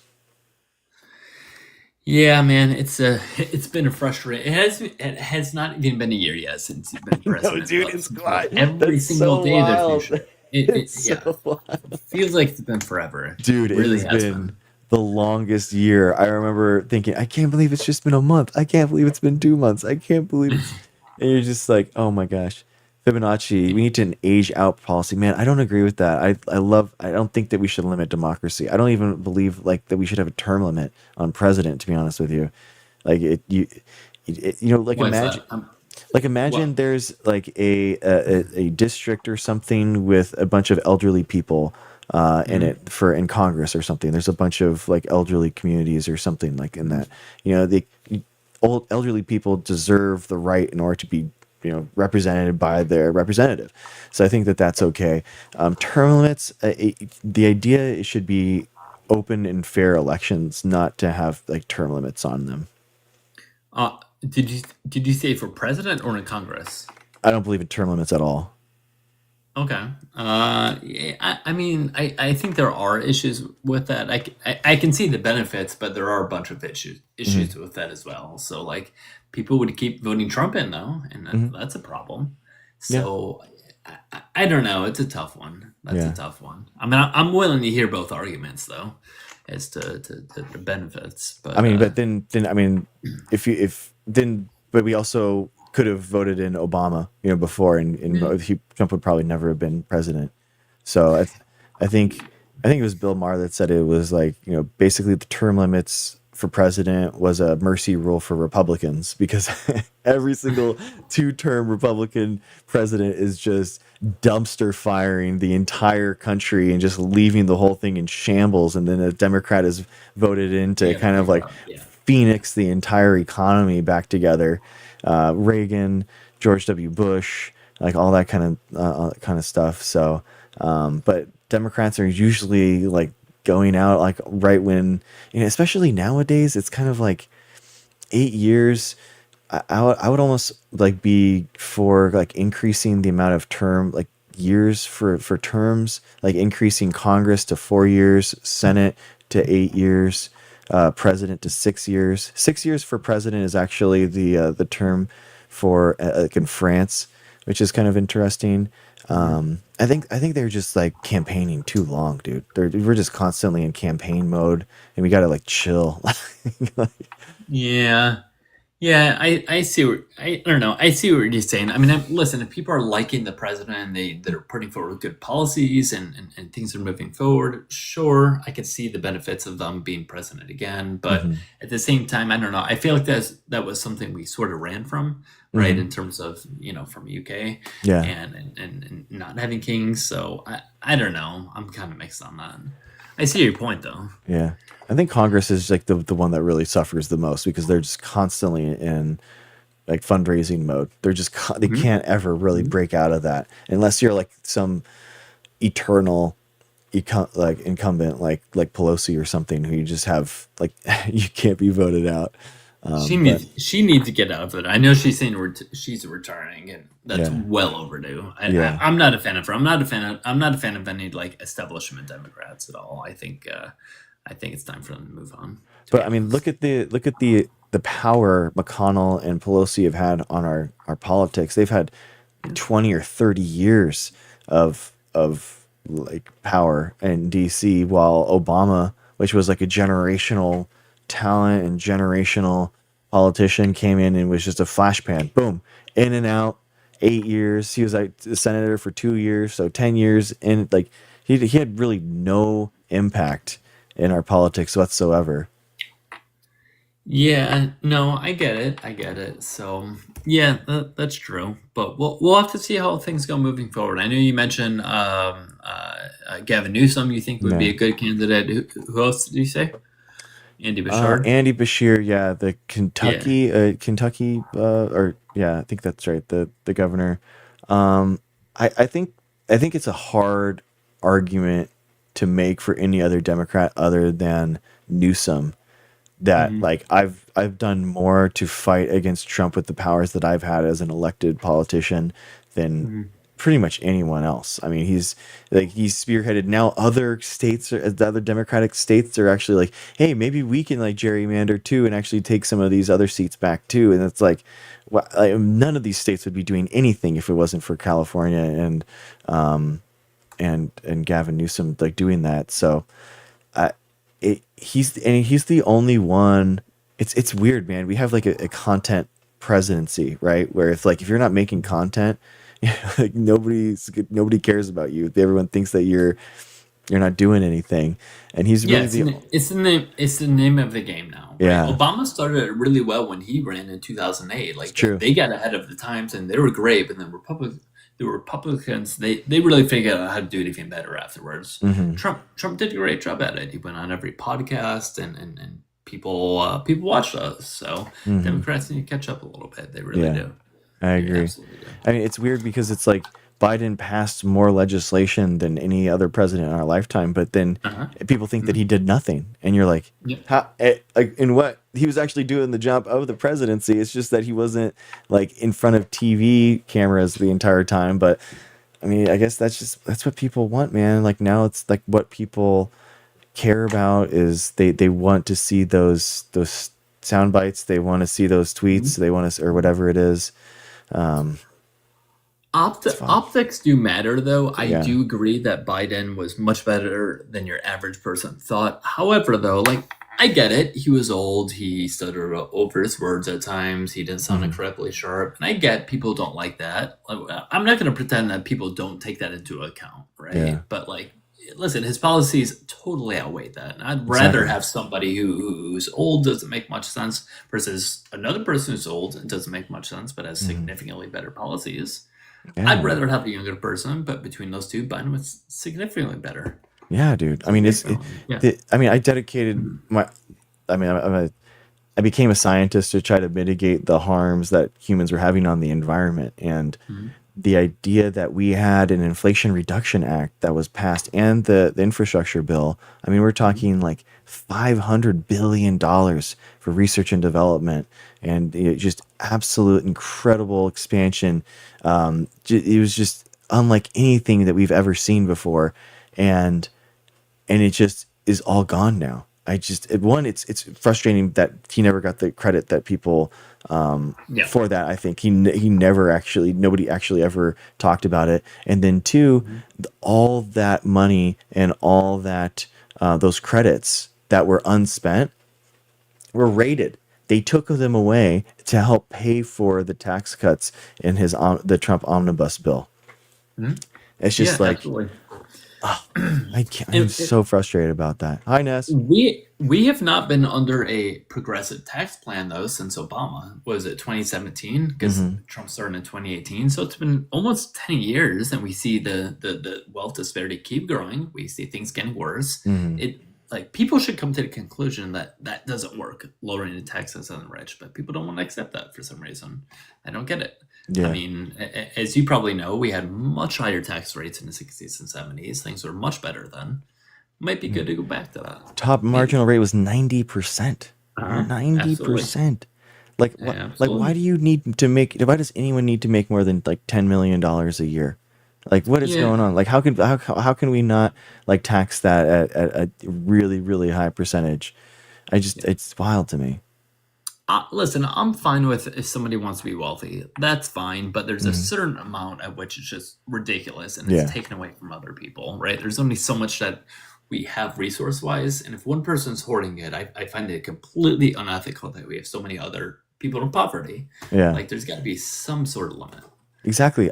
These guys have so much money that the idea that I was talking to the guy last night, and he was talking that like you couldn't tax unrealized gains just because the amount of stocks that these guys have, like if they sold them, they would crash the economy. And I'm like, so wait, so you're saying that any of these billionaires have the power right now to individually crash the economy of the United States, and you're okay with all that power like concentrating in that point? It's just like it is unfathomable the amount of money and power that these guys have. And it's to the point where, I mean, Citizens United used to be the thing that everyone like really decried, but now they don't care. Like, none of these billionaires care about Citizens United now. That was for like dark money and but now they don't give a fuck, man. They're just like, I'll create an LLC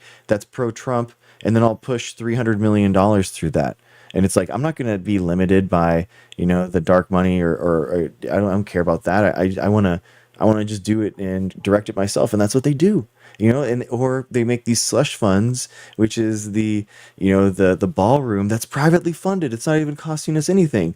Well, guess what, dude? Like, guess what? All these tens of millions of dollars are coming from, kickbacks from sweetheart deals from all these companies and CEOs. It's like, it's in Trump coin.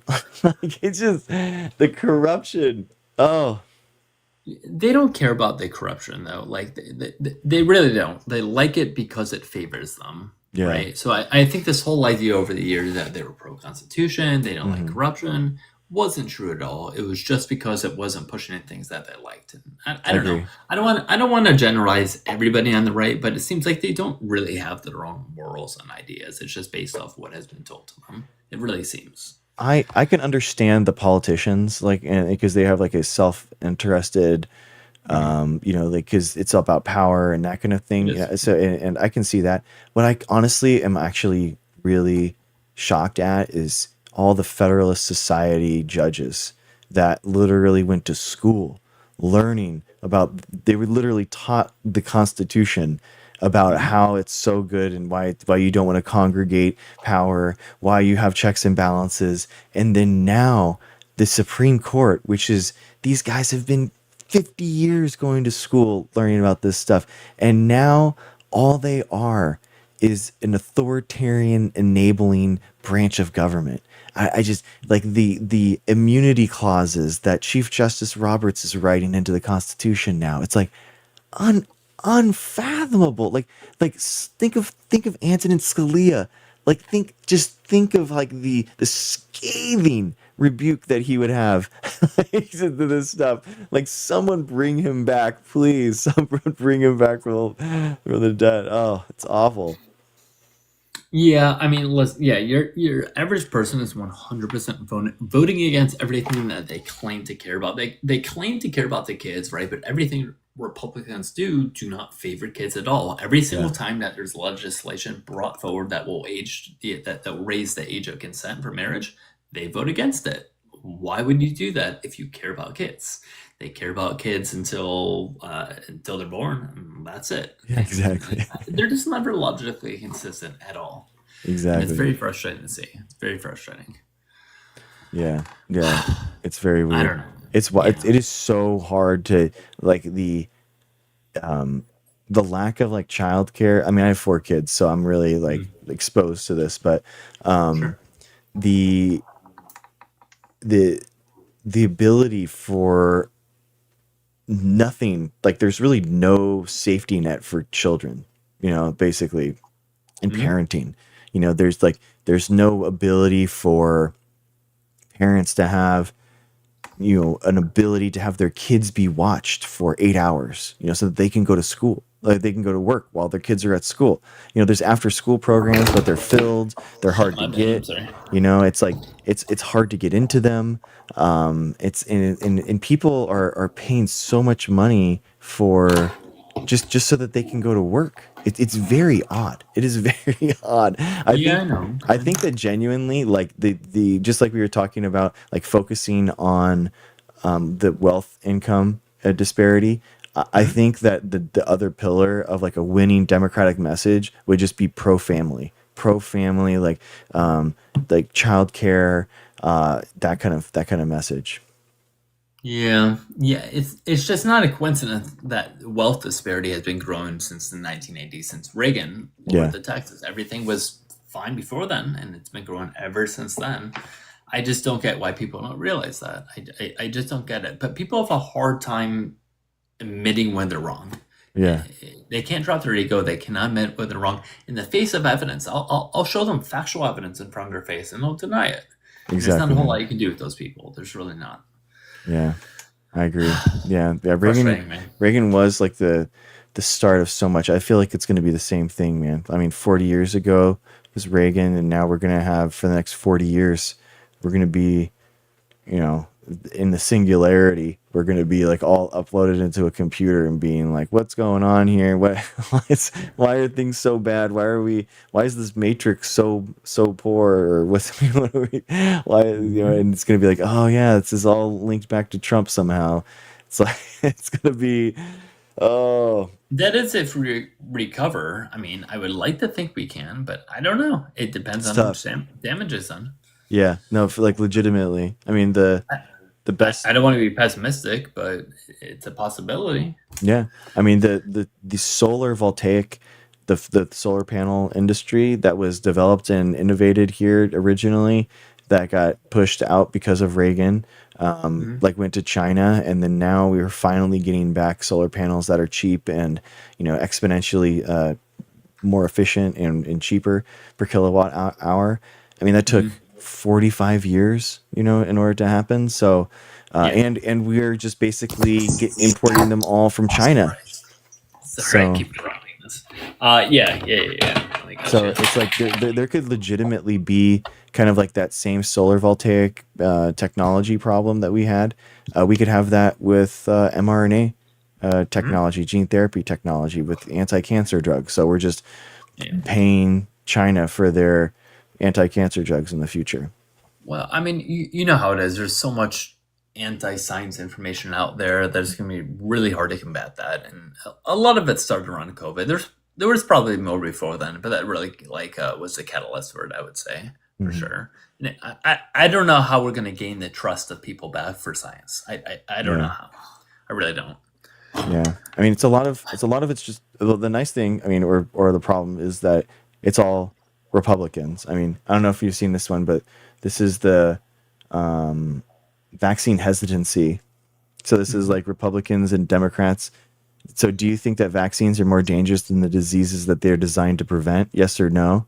And like the Republicans are just so divergent here. They went from 10% in 2019 to 31% in 2024. So it's like, I believe it. And it's like, it's just, so in a way it's just Republicans, which is kind of, obviously, so it's ideological and dogmatic. But so it's at least it's not everyone. It's funny because prior to COVID, there was a pretty equal amount of anti-vaxxers, a little bit on the left, on the far left, a little bit on the right, where they had this like natural remedy type stuff. But really, really pushed towards the right after COVID for sure. So exactly. It was interesting how that happened. But there's just a total distrust in science. And I think it's good to be skeptical. I think anybody would be fine with that. But you have to be strategically acceptable or criticizing it, right? But if you don't have the ability to interpret research, you're not going to be really able to do that, though. And a lot of people just don't. They don't have the ability to interpret research. And so they're just sort of guessing based on what their favorite influencers tell them, which is an issue because they're not going to know what they're talking about at all. Yeah. I don't know, man. I mean, education is extremely important. I was lucky. I grew up in a really good area where there was a lot of good education there. So I'm grateful for that, but not everybody did at all. So a lot of work to be on, for sure. Yeah, education's like one of those multi-generational like projects that's going to be, really hard for us to work on. But I feel like, I don't know, it's interesting, the AI stuff. Having like a private tutor that you can kind of ask questions to, that you can walk you through having like problems with any of your questions that you have. You don't have to wait until the next day. You can, I think that there's like a lot of benefits there. It's going to be, it'll be really interesting to see how much of an impact it has. Yeah, it's going to take a lot of work in progress. It's going to take a lot. It's not going to be an overnight thing, unfortunately. So, but got to work towards it for sure. Yeah, because right now you get a lot of like weird data and a lot of weird hallucinations and stuff. So, it's like giving you the wrong answer, and then you say, no, actually, this is the right answer, and they're like, yeah, actually, you're right. That is the right answer. Thank you for correcting me. And you're like, how did you? What are you talking about? Yeah, I'm involved in the fitness industry quite a bit, and there's so much misinformation over there because, listen, influencers, they can promote things that people like, right? And that's not always based in science. People like quick fixes, and it's easy to promote misinformation there. And because you can appeal to their feelings, and you'll tell them, well, you give them the supplement, it'll make you feel better. Yeah, right? People love that shit, and I mean, it starts with early education, but people need to have better, critical analysis of these things. They really do. Yeah. And, it'll get better over time, I hope. Yeah. I think I kind of see us having our own little personal AI that kind of like follows us around, or like we ask questions to. And like, it'll be interesting to see if it can help stymie some of these, like, the legitimate questions, channel that through an AI that can actually give you some like good places to start looking, or go through the research with you and be like, yeah, these are actually what the studies say. This is what it says. So, and hopefully it'll just kind of squelch a lot of the nonsense about like Tylenol causing autism or something like that. It's like, oh no, there isn't any studies to show that. And you're like, okay, anyway, next. Listen, I think AI can be fine in certain circumstances if Yeah. it's very basic stuff, right? If you want to look up the height of the Sears Tower in Chicago, right? It'll give you that answer, right? But if we're talking about more like very, very in-depth stuff, take with a grain of salt. Yeah. You really have to, or at least look at the sources that they cited at the very minimum. So you just can't take AI with you just can't accept it completely. You have to look into it a little bit more. So I mean, I think AI has some good, but also a lot of bad. For sure, I agree. Yeah. So, There's a lot,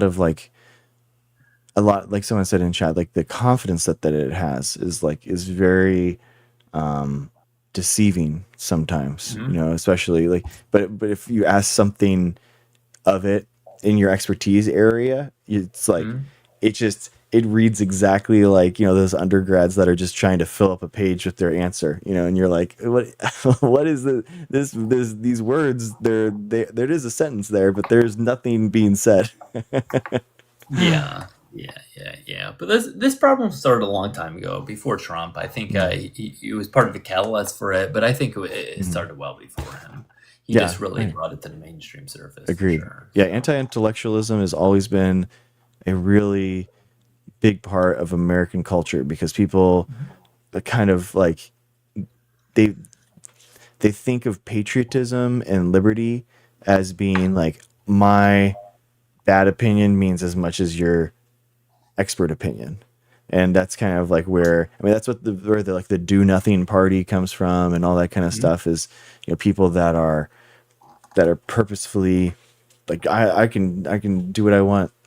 But we live in a society that is the problem. Hey, Nightflyer. Yeah, and listen, I'm all for personal choice. I really am. I think you should be able to put whatever you want in your body, but I also think at the same time you should be properly educated about what you are putting in your body, the harms, the benefits, and if you're not given that proper education, then that's the problem. But like, I really don't care if an adult puts whatever they want in their body. I don't have an issue with that. Yeah, it's your body. Be informed. Do what you want. But some people disagree with that. I know. Yeah, I mean, I wish that there could be, like, honestly, a little bit more experimentation in regards to like what the FDA even approves. The FDA is notoriously very cautious in what it approves. So there's a lot of technologies and stuff that are approved in Europe, South America, and not approved in here. So there's there's a lot of like interesting examples, but there is a common misconception that there are more banned artificial sweeteners over there in Europe, but there's actually more of them over here, believe it or not. And that misinformation keeps getting spread. Like, people act like Europe is the epitome of all health, right? Like, there's a lot of things that they do that make them healthier. They walk a lot more. They have better healthcare. They have more walkable cities. They just there's so many other things going on besides some of the things that they suggest. So it's multifactorial being in better health, right? Yeah, I agree. And it's not just one thing. It's not one thing, but universal healthcare would be a step in the right direction. Oh yeah, dude. Exactly.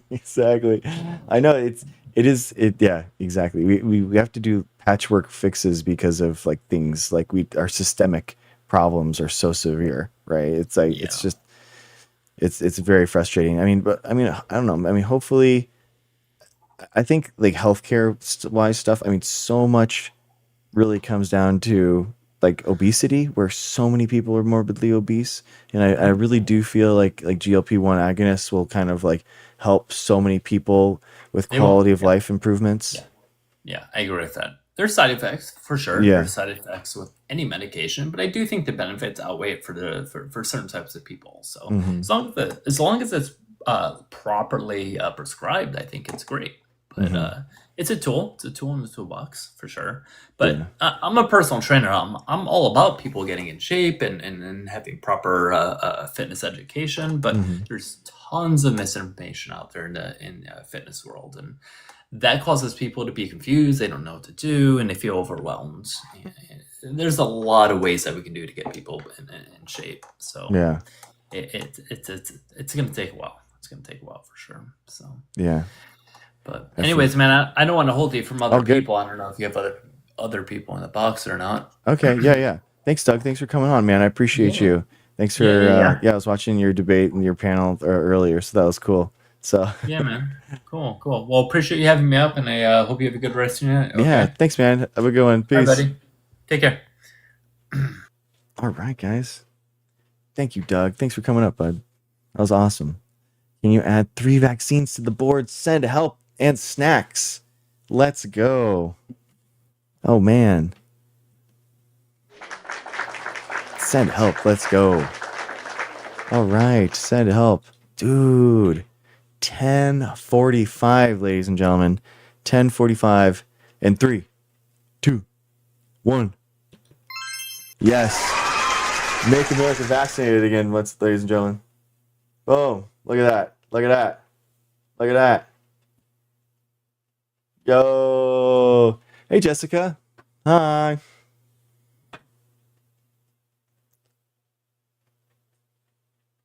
Yes, you can have awesome shirts like this. Shop.drgregshow.com. Just launched it, guys, today, by the way. It's in the pinned comment. Shop.drgregshow.com. My eldest, and it's in my Linktree. Linktree has the top link is to the store, so check it out. I got mugs. We got mugs. We got leggings.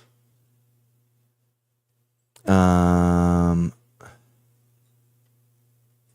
got my eldest flew in COVID a day ago. Let's go. 2 more. 10:47 and 3, 2, 1. Good job, Papa Bear. Papa de Bear is a good father, guys. Welcome in, Julie. So, I'm a scientist, and one of the ways that science best impacts our lives and betters our communities and ourselves is through vaccines. So I'm a huge fan of vaccines, and we count all the vaccines that our community gets. People get vaccinated, they come in here, we celebrate them. And that's what our vaccines count is right there. 1,047 vaccines. But also, we are not just a stream, we are a political movement, and we are fighting the 423 MAHA bills that are anti-science in the United States. And these 380 right here, those are 380 emails or phone calls that we have made in order to try to stop these bills. So we have a action plan on trying to tell these swing voters in the state legislators that they need to vote no on these bills. So we have identified exact Bare Necessity is a beast, guys. She is a beast. We have identified through email templates and call templates that what basically the things that you can copy or paste or say in order to try to influence these swing voters. So we've done 4 so far. The biggest one, I would say, like New Hampshire, for example. New Hampshire is trying to rescind and take away a program that they have that provides free vaccines for poor children. Again, I didn't stutter, and that is true. New Hampshire is trying to get rid of a program that provides free vaccines for children that do not have the means. So we are against that. And we are trying to call and message and email these state senators and state legislators that, hey, we care. Don't mess with us. Say no. Night Flyer, it's shop.drgregshow.com or in my link tree. I tried, I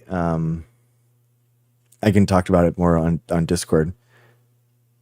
Papa Bear, New Hampshire has a weird their motto is like live free or die. So they're really against vaccines, vaccine mandates in that aspect. So it's very weird. Kids need both vaccines and food. Exactly. Oh, thank you, Marshmallow. Thank you. Yeah, Bare Necessity. Bare Necessity is so awesome, guys.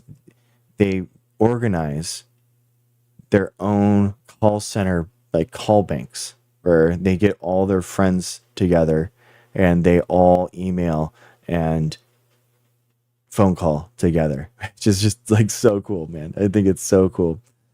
How about live free from illness and disease? Exactly, Charity. Exactly. That's the idea, right? Like, we have rules. Your liberty to swing your arms around exists for as long as it doesn't hit me in the face, right? I mean, we have this makes sense in any other context. So you have to do what you can in order to stop spewing diseases onto other people. And it's true. And a lot of people don't recognize that. They think, it's my body, I'm going to do what I want with it. And that's fine. But also, it's my body, and I should be able to go places without other people spewing diseases onto me. That you don't have consent from me to get me sick with a preventable disease. Right? Yeah, bare necessity. We got to go through and update all of them. I'm gonna put some more emailers and stuff. We're gonna refresh the list tomorrow, I think. I'm trying to do Friday and Saturdays as debates or kind of that kind of content, because it's more. Thank you guys. And then the other days more political action planning and stuff like that. Incorporate Eastern medicine in with Western medicine. I mean, I'm anti-disease, man. I'm anti-virus. So if you figure out a way to specifically attack viruses with whatever, it could be northern or southern medicine, dude. I don't care. Figure it out. And just prove it with the study. That's all I'm asking for. That's all I think. That's what I like. Cool, Ducray. Nice. Yeah. I figure these are the kind of more the days that people are kind of chilling and they want more. It's more of a popular streaming day. So, yeah. It's important to do bare necessity. Thank you for Alaska disaster relief stuff today. Do you have a job at this time in your chosen degree? Helen, married? Unfortunately, no. I just got laid off actually 2 months ago. So, unfortunately, because of Trump, I'm a scientist that got laid off. So, it's true. All evidence-based medicine is Western medicine. If we get evidence, we incorporate it. Yes, Dr. Tracy, exactly. That's a great way to put it. I am not a physician myself, but I am a scientist, and I would agree with that. Due to a measles outbreak, fellow teacher lost her 3-week. Oh, no. Oh, my gosh, Hazel. I'm so sorry. Oh, that is so tragic. Oh, my God.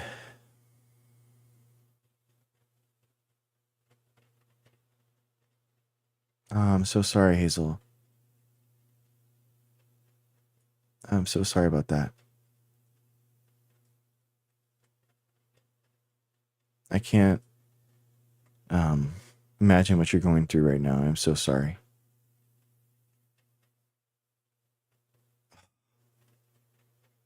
I got a microbiology PhD, and I've been a microbiologist. I mean, I'm a molecular biologist for like 16 years, doing genetics in yeast, plants, land plants, algae. Yeah. Yeah, Hazel, I'm so sorry.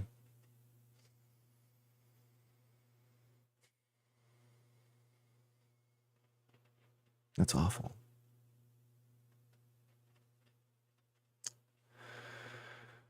It's it's a privilege, guys, to have vaccines.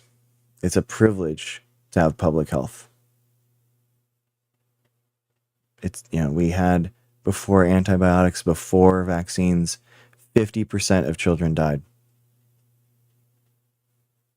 50% of children. It's a privilege that we have, that we can. And it's because kids die, and every year, 5 million people are saved from vaccines, and 4 million of those are from children. And it's because 4 million, like, children, when they're born, don't have the systems, and they don't have the exposures. They don't have a fully functioning immune system yet, right? It hasn't been primed yet. They have some antibodies from mom, from the breast milk, but that's it.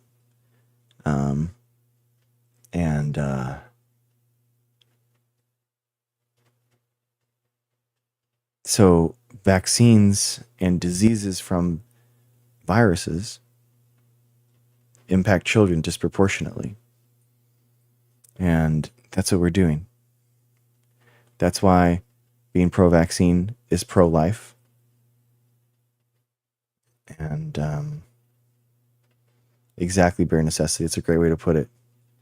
It's our responsibility to protect the most vulnerable. Exactly. I know, Nightflyer. Yes, exactly. They say they care about babies' lives, but then, yep, happy to spread diseases. My father-in-law did research at Mellon Institute when Jonas Salk was there. Whoa, that's amazing. That's really cool.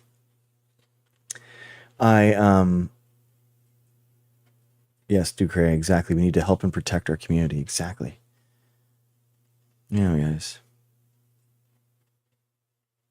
The Epstein-Barr virus. I've heard about it, but I'm not familiar with it. Virology is it's probably like my worst subject within microbiology. I'm a microbiology PhD. I have lots of holes in my microbiology PhD, my microbiology knowledge. Virology is probably my biggest one. And it's like, I went in 2017, and like, it's so crazy. I would probably, if I was going back, I would probably be like a virologist. I think it's so fascinating. Hi, Dreamer. Yeah, Papa the Bear. I'm not opposed. Not opposed. There's so many cool things about virology. Like just the evolution of them. That there is no like common ancestor between all viruses. That they all evolved, different in different ways, separately. It's just it's so cool, man. Oh wow, cool. That's cool, Sophia. Oh, cool. Nice.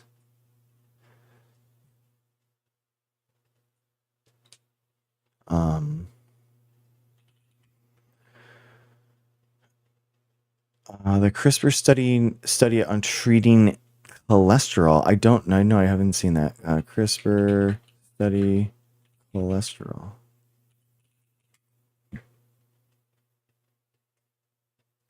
Oh, no mammoth dreams. That's amazing. My girl is 4 years left in her doctorate in virology. That's incredible.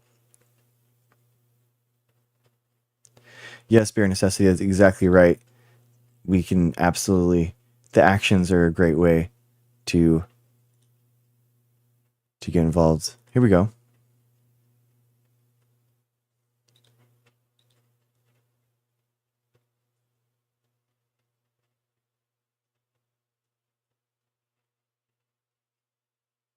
Oh, cool. It just came out today. Permanently? What?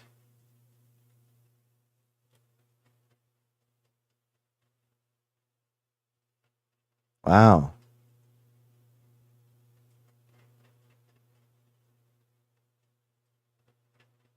And no money for education from a poor dreamer family. Aw, no, Amos, that's incredible. I would tell my kids all the time that that the key to unlocking your future is education. I tell them all the time. That's what I tell them that. Is space a vacuum? I don't know. There's nothing there. So I don't know if it's a vacuum necessarily. Yes, Fibonacci, exactly. Never stop learning. Exactly. And never stop failing. Right? Failing is the first key and the first step in learning.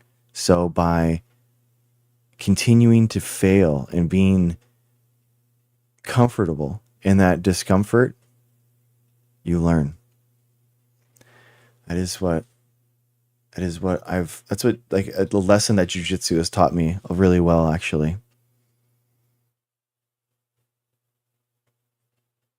Being comfortable in the uncomfortable. Yeah. Okay. This is cool. Do. Hey, Brian. Oh, cool, Fibonacci. That's nice.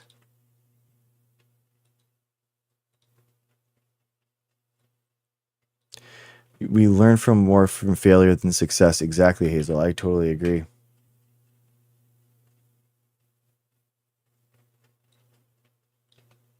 All right.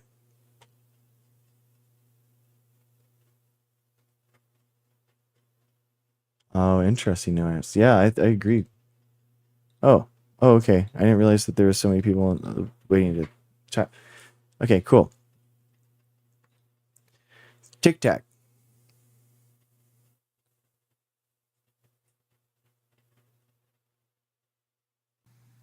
Hi, Tic Tac. Welcome. What's up? Can you hear me all right? Yeah. What's up? All right. I have to keep it down. It's late. People are asleep in my house, but I just wanted to jump in. I had mentioned Epstein-Barr virus. Oh, yeah.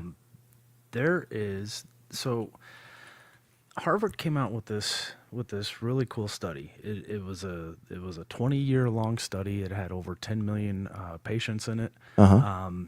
Now there isn't a causation, but there is a correlation between Epstein-Barr virus and multiple sclerosis. Okay. They're saying within the paper, they're saying that Epstein-Barr virus acts very similar to chickenpox. Huh. You know, you get chickenpox at a young age, and then it lies dormant, comes back later as shingles. They're suggesting at least that Epstein-Barr virus has a very similar path. It's a herpes virus, and it lays dormant within your spine. Oh, damn. And then comes back at opportunistic times. It was really interesting. Harvard came out with it in December of 2020. They came out with the research papers. Then it was within 2 weeks after that, they started mRNA vaccines for Epstein-Barr virus. Oh. Now, those have been halted since Trump came in, RFK, but yeah, man, it's a big deal. It's a huge deal in the multiple sclerosis world, at least, because this isn't going to help people with multiple sclerosis. Like, it's not going to cure multiple sclerosis, take away the scars, and you're better all of a sudden. You can walk again. It's not going to do that. But what it would do is prevent people in the future, and it's possible, like, if this actually works, they'll eliminate multiple sclerosis, very similar to, like, chickenpox. Wow. Interesting. Here's the article. I found it on the Stanford News. And it was updated March 2025, so that's interesting. Scientists have long suspected and failed to prove a link between certain viral infections and the development of multiple sclerosis, a crippling autoimmune disease that affects nearly 1 million Americans. Now, a study led by Stanford medicine researchers has proved that Epstein-Barr virus, a common type of herpes virus, triggers multiple sclerosis by priming the immune system to attack the body's own nervous system. This was 2022, so it was a follow-up to the thing that you're talking about. The study, published in January 2024 in Nature, shows that approximately 20 to 25% of patients with multiple sclerosis have antibodies in their blood that bind tightly to both a protein from the Epstein-Barr virus and a protein made in the brain and spinal column called the glial cam, part of the EBV. That's getting way too in depth for my knowledge, but my understanding was that what they're talking about is the genetic disposition. So, because you've had EBV, that does not mean you're going to get multiple sclerosis. It's actually extremely small percentage or chances that you're going to get it. But with the genetic predisposition to it, that's where the EBV comes into play. That's fascinating. That's so cool. Okay. Oh, here's the 2025 update. In a new study published in March 2025 in PNAS, their analysis of blood samples obtained more than 1,300 subjects showed that carrying specific antibodies to Epstein-Barr viral proteins in combination with certain genetic risk factors greatly increase risk of multiple sclerosis. So it's like what you're talking about with the genetic factors on top of that. Yeah. Wow. Yeah. So like they call Epstein or EBV, it's mono, or they call it the kissing disease, right? Mm-hmm. Excuse me. They call it that because it's extremely easy to transfer it.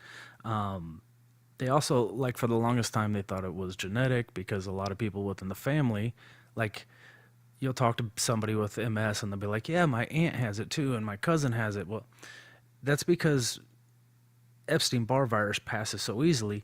Like, especially when you're a kid, kids drink after each other, right? So that's very common for a family to get it because they have a family party. All the kids drink after each other. All of a sudden, everybody has it. So they've come a long way just within the last 20 years, 25 years with it. And it sounds like they're making a breakthrough on it. Once again, this is not a causation correlation, we don't have the causation for it. We do have a correlation. Yeah. But then again, it's like 97% of the entire world's population has been exposed to EBV. Yeah. Like almost everybody has the antibodies for it. So everybody's at least been exposed to it at one point in their lives. It's extremely easy to catch. Interesting. So I was asking you, do you know anything about EBV? Because I'm a layman. And I love talking to smart people who know more about this shit than me. Me too. That's not me. That's on this one. I have no idea. Nah, fair enough. That's but I cool, appreciate man. your time, Dr. Greg. I gave you a follow, man. It was good cool. talking with you. Thank you, dude. See you around. I appreciate you. Thank you, man. I appreciate it. Have a good night. Have a good weekend. You too. Thank you. You too, man. All right. Awesome, dude. I love it. Thanks for coming in, Tic Tac. Cool. That was a cool little explainer. I appreciate you.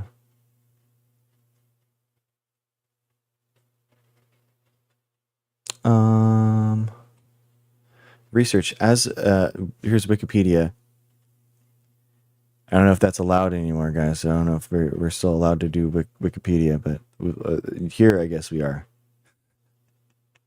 I kid. Oh, okay. Yeah, there you go. Okay, 1 second, dude. Although under active research, an Epstein-Barr virus vaccine is not available, the development of an effective vaccine could prevent up to 200,000 cancers globally. Wow. And the absence of effective animal models is an obstacle to the development of prophylactic and therapeutic vaccines against EBV. Interesting. Cool, man. Microbiology is the best, man. I'm telling you guys. Thank you. What's up, man? How's it going? How tall are you? Like 6'4". Oh, you're 6'4"? Yeah. How many pounds? 240. No, on a good day. Yeah.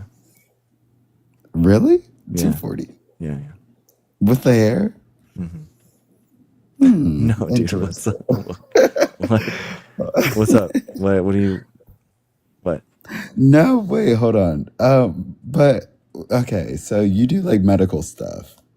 I'm not a physician. Well, yeah, we know that. But what do you do? I'm a scientist. I'm a research scientist. What do you research? Molecular biology normally. So I just Wait, what does your shirt say? make America vaccinated again. Love that. Yeah. Oh. Wait, can you give me one? Yeah. Well, I don't want your big size. No, it's like shop. Yeah, I have it on my shop now. I just released it today, actually. Merch. Yeah. Wait, you have a shop? Yeah. Well, it's not on like TikTok. I've tried. I can't link it for some reason, but yeah, it's on shop. Do you have a skinny section? Yeah, dude. It's really nice. It's really soft. shop.drgregshow.com. But is Mava really? Wait, make vaccines good again? Make America vaccinated again. Boom. Oh, period. Well, I did get my vaccine. Wait, bitch. I got my. Oh, my bad. I got my monkeypox. Nice, dude. Nice. We count it. Dude, when that shit nice. was 10:48. We do vaccine parties here. Thank you for getting vaccinated. All right, 3, 2, 1. Wait, okay. Good job, man. Thank you for doing your part. I like the little things that is going on behind your hair. And everything. Thank you. Appreciate it. May I ask, how old are you? 39. 39. Okay, so when's your birthday? Oh, really? Dude, great. That's awesome, dude. Nice. October 20th. I just had my birthday. Oh my god. Okay, well, my birthday's coming up. Okay, cool. No, but you're not gonna wish me happy birthday. Oh, happy birthday! Happy birthday! And I didn't realize that. It's coming up next weekend. It's okay. It's cool. okay. Cool. You know, I wasn't inviting you to my birthday. No, yeah, it's okay. All right. It's okay. I don't want you on my birthday. Okay. All right. Well, I mean, I do a wicked barbecue, so I'd be a good person to invite. Wait, you barbecue? Yeah, dude. I smoke. Wait. I smoke meats. Wait, you smoke meat? Hold on. Wait, no, I do. Oh my gosh, my TikTok shop is up. What's up, dude? Let's go. Yes, it is. It all synced. Let's go. No, Amos, you're awesome. Let's go. The TikTok shop is up, guys. Check out my TikTok shop. It's 15% more expensive there than my thing. But anyway, guys, No Amos Dreams, you're awesome. Let's give it up. Guy, 1050, guys. You're incredible. 3, 2. So you're 1. like 40 years old, right? Dude, chill, dude. Chill. There's so many. It's 15% more, yeah, because of the fee that it takes. The fee. Yeah, TikTok. Wait, takes you got a fee. fees going? Yeah, TikTok takes a fee. Oh. Yeah. Girl, no. Well. Yeah. There ain't no fee with me. Okay. Yeah. But I'm anyway, expensive. Mr. Greg. What's up? Huh? What's up? Hold on. Okay. What? Hold on. So, okay, yes. But what do you usually talk about this late at night? Like anything, man. Yeah, it's basically like a science, like call-in radio show where people can just ask anything that they want. Wait, so I'm like recording right now? Well, yeah. Well, of course, you're on the internet. You're on live with the Dr. Greg Live? show. What's up? Yeah. Dr. Greg? Oh, well, hold on, Dr. Greg. Ain't no HIPAA. Okay, you ain't got no HIPAA around here. I'm not a physician, so. Well, you can be a physician if you want to. I'm a proud scientist. It's okay. I don't want to be a physician. Okay, well, we can work on that. Oh man. Huh? What you said? I mean, yeah. I like research. I like science. I mean, I I know. I can't. think I like science more than you. Okay, nice, good, I know. I really do. cool. That's awesome. Like, I think no. Oh, you want to have a science off? Sure. Yeah. What do you? How? What's your affinity for science? How do you measure it? How do I measure? Yeah. What do you mean? How do I measure? Well, what do you? You're Oh, saying not you in you my love science more than business. me. So how do you? What's your? How do you? What do you do? I do a lot. What do you Nice. do? Well, actually, hold on. Not much. Um, well, I do listen to like a lot of like YouTube videos when I like sleep. Okay. I'm listening to like a lot of like astronomy. Well, not astronomy. What's okay? What is that astronomy? That like Astronomy I is the think it. legit one. Astrology is like the Yeah, yeah, constellations and yeah, stuff. Yeah. yeah. See, yeah, I listen to the good ones. Nice. Cool. Yeah. What about you? Do you do anything besides? I do a family, science, and jujitsu. Those are like my three things that I do. Wait, you really do jujitsu? Yeah, yeah. I strangle people and I get strangled. Yeah, Hold up. yeah, um, I'm just do you have anything like anything to back that up? yeah. I got these are my medals right here. This little red I thing. see the veins. I see the veins. Oh, Yeah, my bad. those are my medals. Oh, you have medals? Mm-hmm. Hold on. I was looking Yeah. at the veins. My bad. Do that Oh, one more okay. time. Right here. Oh, these right here. Oh! Yeah. Ooh. Yep. Yep. And hmm. So, um, Mm-hmm. jujitsu. How'd that Yeah. go? It's good. It's fun. It's really hard. It's really hard, Are but there it's really like black fun. belts? Are there black belts? Oh yeah, dude. Yeah, there's a lot of black belts. I mean, What? I don't have a black belt. Wait. You like black people? Period. Period. Yup. What? What? There you go. You like black people. Yup. Well, no, black belts. We were talking about black belts. Of course, there are black people that do jujitsu, but yeah. Well, yes. I'm just making sure. Yeah. Yeah. You like black people and black belts. Sure. Yeah, a lot of Because you know there's even what? black people You know, with black belts. Black on black. you know what? Ooh, your teeth are so straight. Well, so are mine. But anyway, Hmm. wait, what's that on your finger? Oh, it's my ring. I'm married. Oh, dude. Like you're married for real? Hmm. I have 4 kids. For who? Yeah, 4 kids. Yep. Hey, you know, wait, you're 39, right? Hmm. That's crazy. Okay. That's depressing. I No, love it. no, They're fun. hey, shut that up. Yeah, it's You're fun. 39. Yep. Wait, you have 4 kids? Yep. Hmm. Yeah, Damn, my oldest is 8. So I your was oldest is turning 30 8. just as I had we got pregnant. Ooh, child. Hmm. Well, my birthday is the next weekend. I'm about to turn 26. So Okay. if Nice, you dude. wanna, if you wanna wish me a happy birthday, go Happy and wish me a birthday. happy birthday. Happy birthday.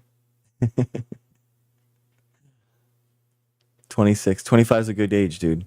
You're good. 26 is good too. You're good. Oh, all right. Happy birthday, dude. All right.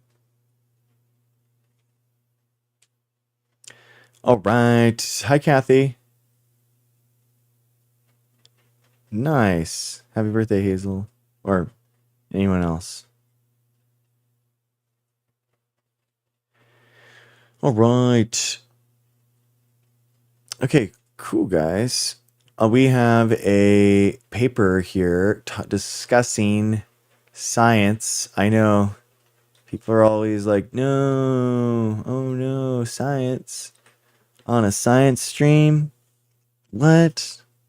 Gross. Gross. And I'm like, no, guys, science is cool. Oh, congrats. Wow. Happy birthday, Kathy. That's amazing. Good work. Oh, thank you, Santiago. Thank you. I appreciate you saying that. Science rules. Right? Whoops. Menstrual stem cells. Oh, we actually talked about that a couple days ago, Fibonacci. The peer review. Oh no. Wait a second. Oh no. Oh God. It's so bad. It's so bad, guys. It's so bad. Oh, don't look at me like this. Don't look at me like this. There we go. Whew. Hello, everyone. Right, you know what time it is? Yes.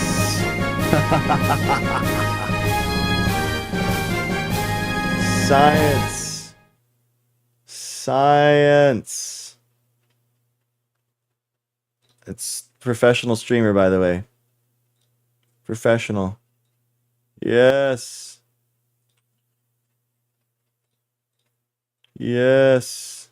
Oh, thank you.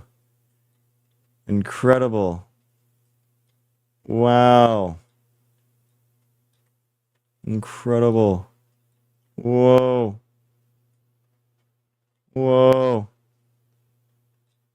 Sorry, guys. This is bad. Not good. So bad at this. Okay. Here we go.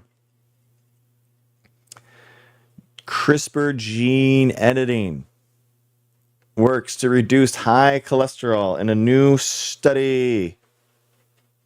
Science.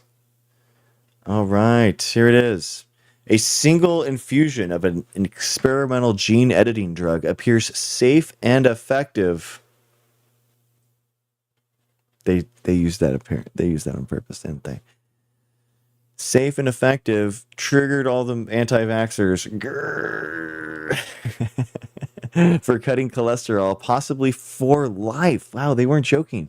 According to a small early study released Saturday. The study, which involved 15 volunteers, a little small, found one infusion of a drug that uses the CRISPR gene editing technique could safely reduce cholesterol as well as levels of harmful triglycerides by about half.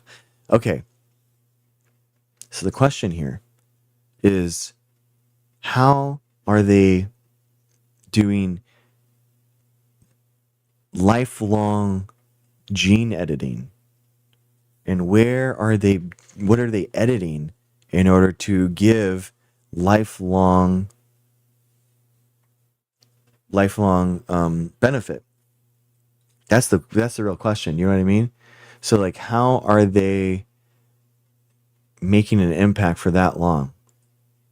Like CRISPR could stop or decrease the expression of something. They could increase the expression of something. We could edit the gene of a cell. But how is it permanently changing that? Do you know what I mean?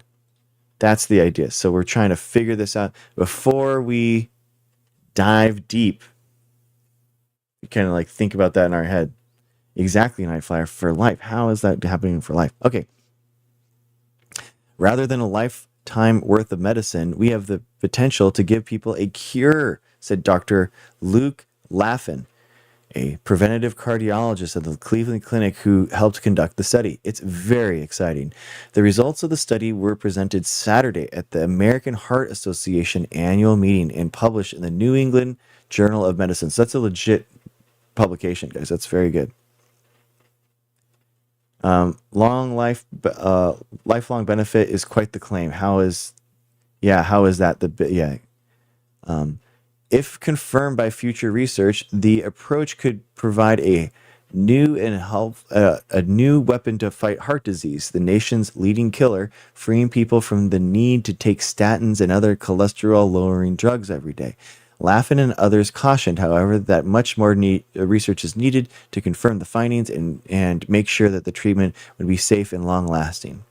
The idea of an inexpensive one-and-done treatment so you don't have to take any of those drugs right now, that's the idea, a fantasy, because gene editing is expensive and long-term safety is unclear, said Dr. Eric Topol. Guys, Dr. Eric Topol is a absolute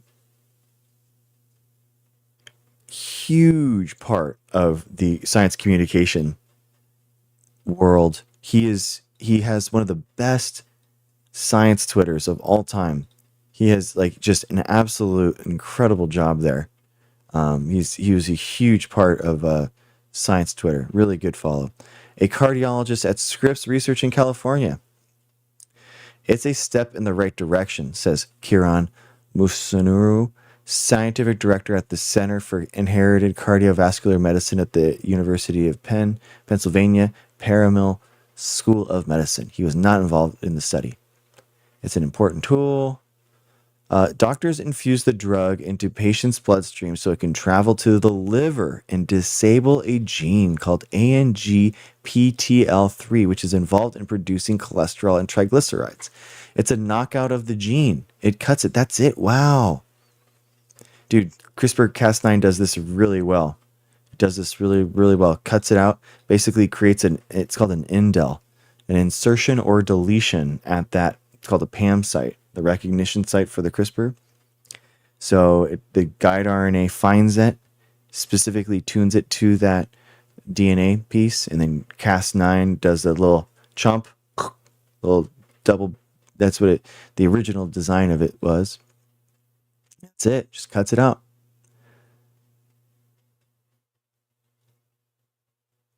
Wow. But wouldn't the liver repair itself? Why would that proliferate? Why would that edit proliferate into all the cells of the liver? We have to read this study. This is it. Here we go.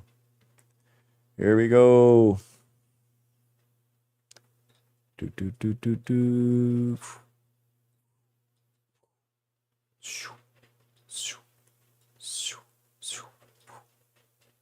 Okay. Interesting. Let's see. Look at us reading. We're a bunch of readers. Let's see. Okay. ANGPTL3 inhibits lipoprotein and endothelial lipases. ANGPTL3 loss of function genetic variants are associated with decreased levels of low-density lipoprotein, cholesterol, and triglycerides, and a decreased lifetime risk of disease.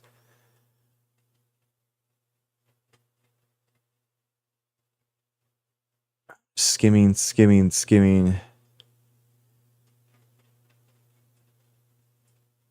I would want to do some type of sequencing just to see if you can actually get a knockout event. We conducted an ascending dose phase 1 trial to assess the safety and efficacy of this technique. A lipid nanoparticle encapsulated. Guys, that's what I'm saying. Lipid nanoparticle delivery is the way that people are doing this. Look at this. Lipid nanoparticle encapsulated clustered regularly CRISPR mRNA. It's LNP. It's lipid nanoparticle delivery of mRNA technology. This stuff would be banned. This technology would be banned in these states that are trying to ban it. Ban this technology. It's unbelievable. This is a gene therapy technique that these Maha bills are trying to ban. it's just, I'm telling you, it's how molecular biology is being used nowadays. Adults who had uncontrolled hypocholesterol, da da da da da da. The primary endpoint was adverse events, including dose-limiting toxic effects. A total of 15 participants, 60-day follow-up. No dose-limiting toxic effects related to it occurred. Serious adverse events occurred in 2 participants, 13%. Wow. The mean percentage. How about over times? Okay, here we go. And other died suddenly 179 days after treatment. Okay. Infusion related. Okay. Yeah, it's so new. This is so early. You know what I mean? This is so early. So I'll have to see. So cool, guys. Well, that's it. So what does that do? It does, using CRISPR, delivered by lipid nanoparticles and mRNA, help solve someone's cholesterol, potentially for life. Very cool. Very cool. Is this something done at any... Oh, that's a really good question, Nightflyer. What is... I don't know what the... I would assume so.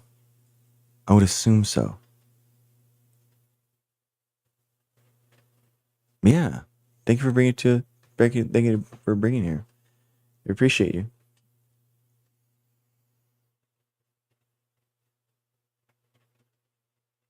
What?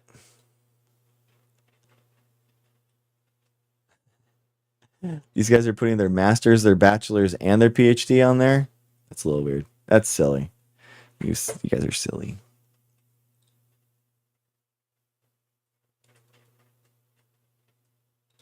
Masters of Public Health, let's go. Cool. That's cool. All right, guys, cool. And that was the peer review. Yes.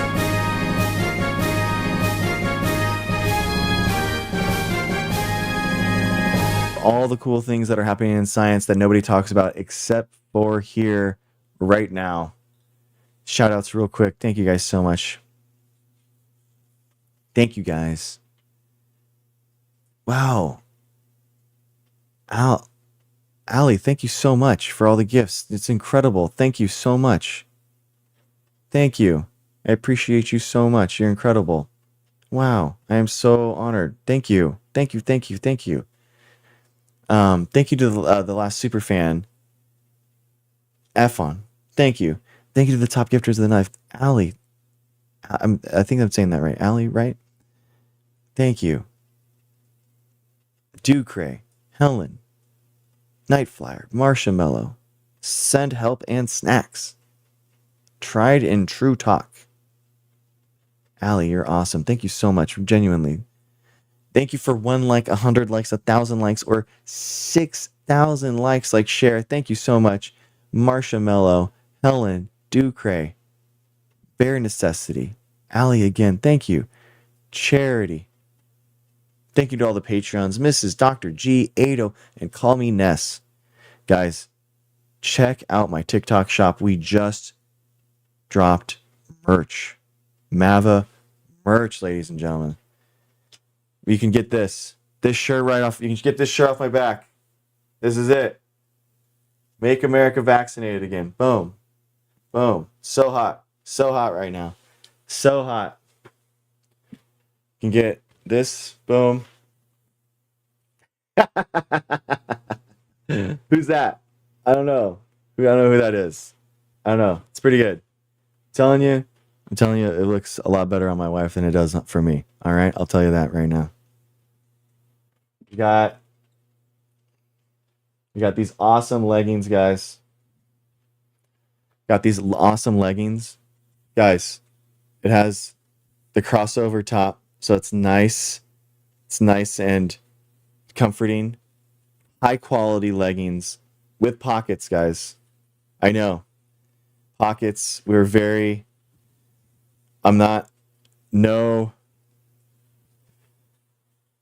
The matriarchy lives. two good pockets, two long pockets, and then guess what? Right over the right knee, the Mava logo. It's so sick. It looks so sick right over the right knee, so it looks good. And then in the back, boom, right there. So good. It's so good, guys. It's so good. Why? I know, pockets. The matriarchy is real. Why don't we incorporate gene testing with preventative medicine and blood work? We do. Gene testing, you do get, if you have a cancer and you're going to be doing personalized medicine, they sequence your cells. Yeah, cool, Hazel. Nice. I'm happy that they're doing those. You know what? Honestly, because it's mRNA delivered by lipid nanoparticles, and because we cut so much of that research, I'm sure that's why they stopped it. Oh, Ellie, you're so kind. Thank you so much. Thank you so much. And then, guys, I'll be real quick. Let's do it. We'll do a change real quick. Let me get some water. Just give me a minute.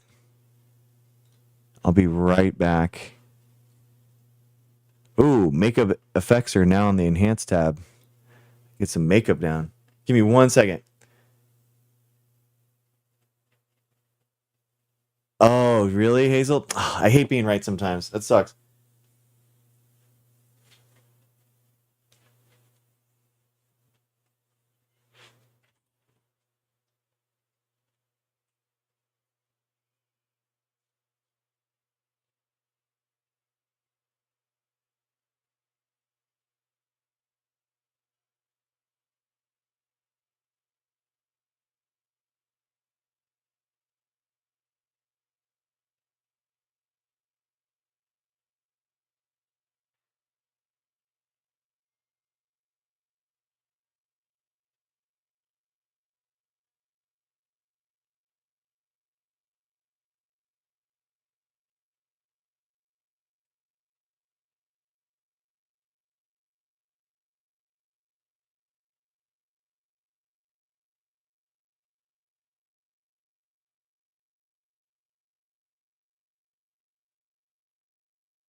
Boom, boom,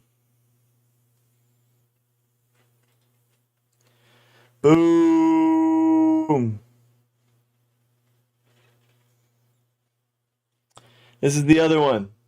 Woo! Boom! That's sick. That looks sick. Boom. Oh, I should have put on some music. Yeah. Should have put on some music. I'm sorry, guys.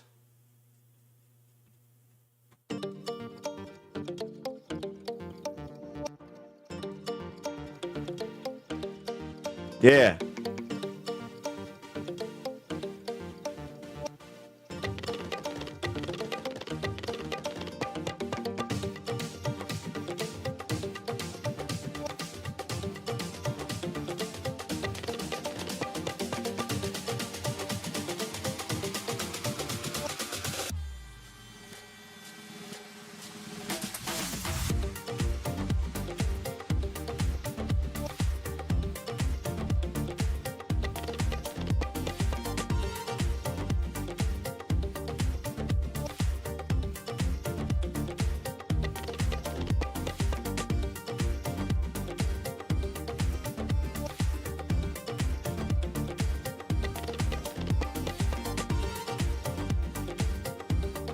Good? What? Jake! Jake! Dude, Jake! Guys, it's Jake. Jake, dude. This is the first day we just launched merch, dude. We just launched merch, bro. First day, Make America Vaccinated Again shirts, dude. Woo! Yeah. Yeah, bro, you can get mugs. Boom. Look at that. Make America Vaccinated Again shirts and mugs. Woo! Oh, thank you guys.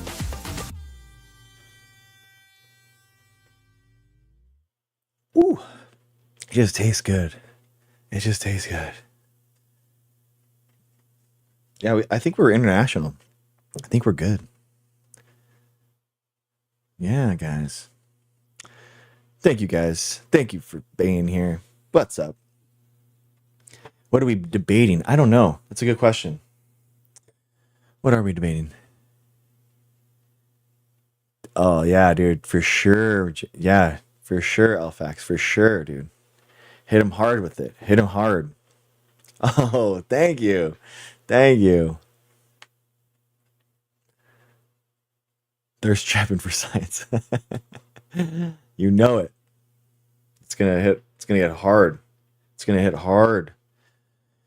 All right. Well, guys, I had this pulled up that we could react to. Since we were gonna do some React streaming, and then we got pulled into some good conversations. That was cool. That was a fun little part. And now.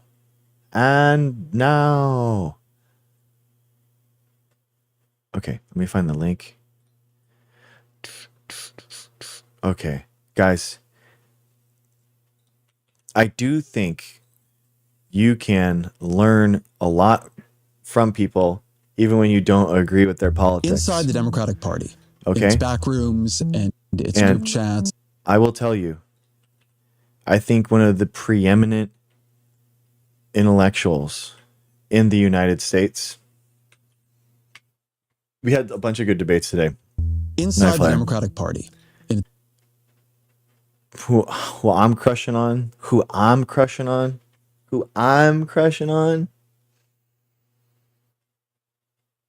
Find a guy that looks at you like I look at Ezra Klein.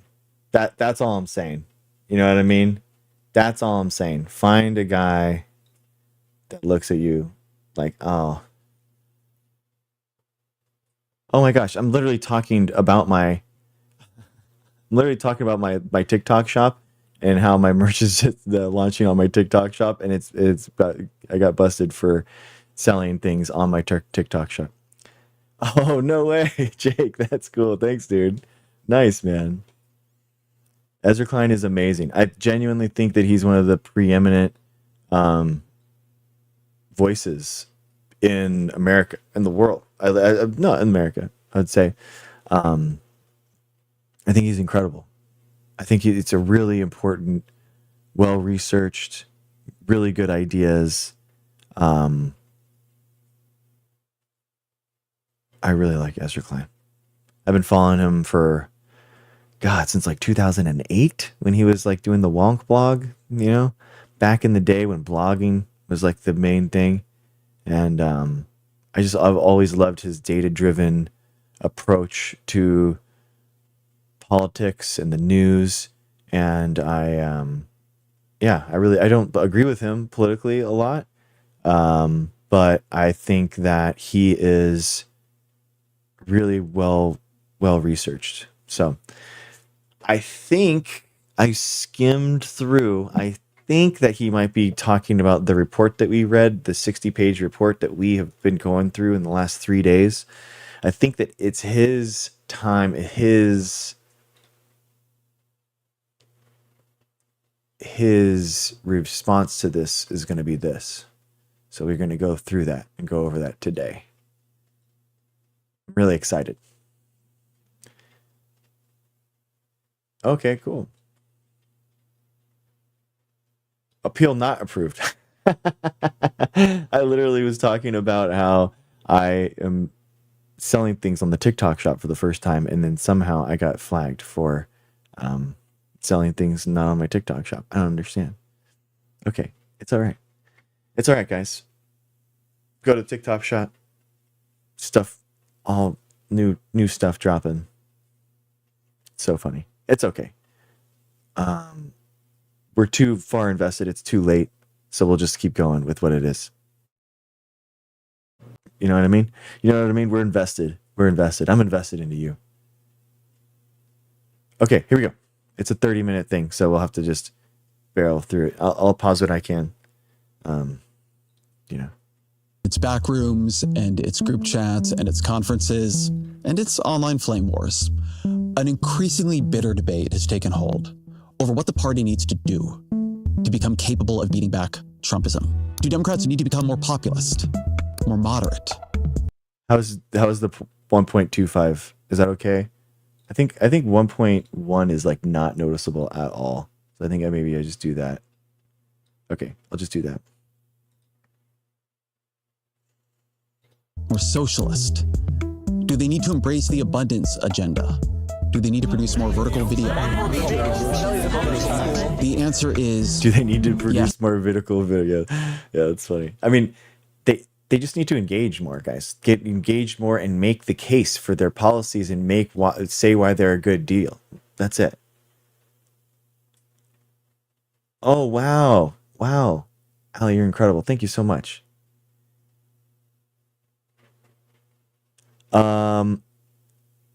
Okay. Yeah, I will. Do you want my face just on the front of them? Do you want one with my face just on the front? I can do that.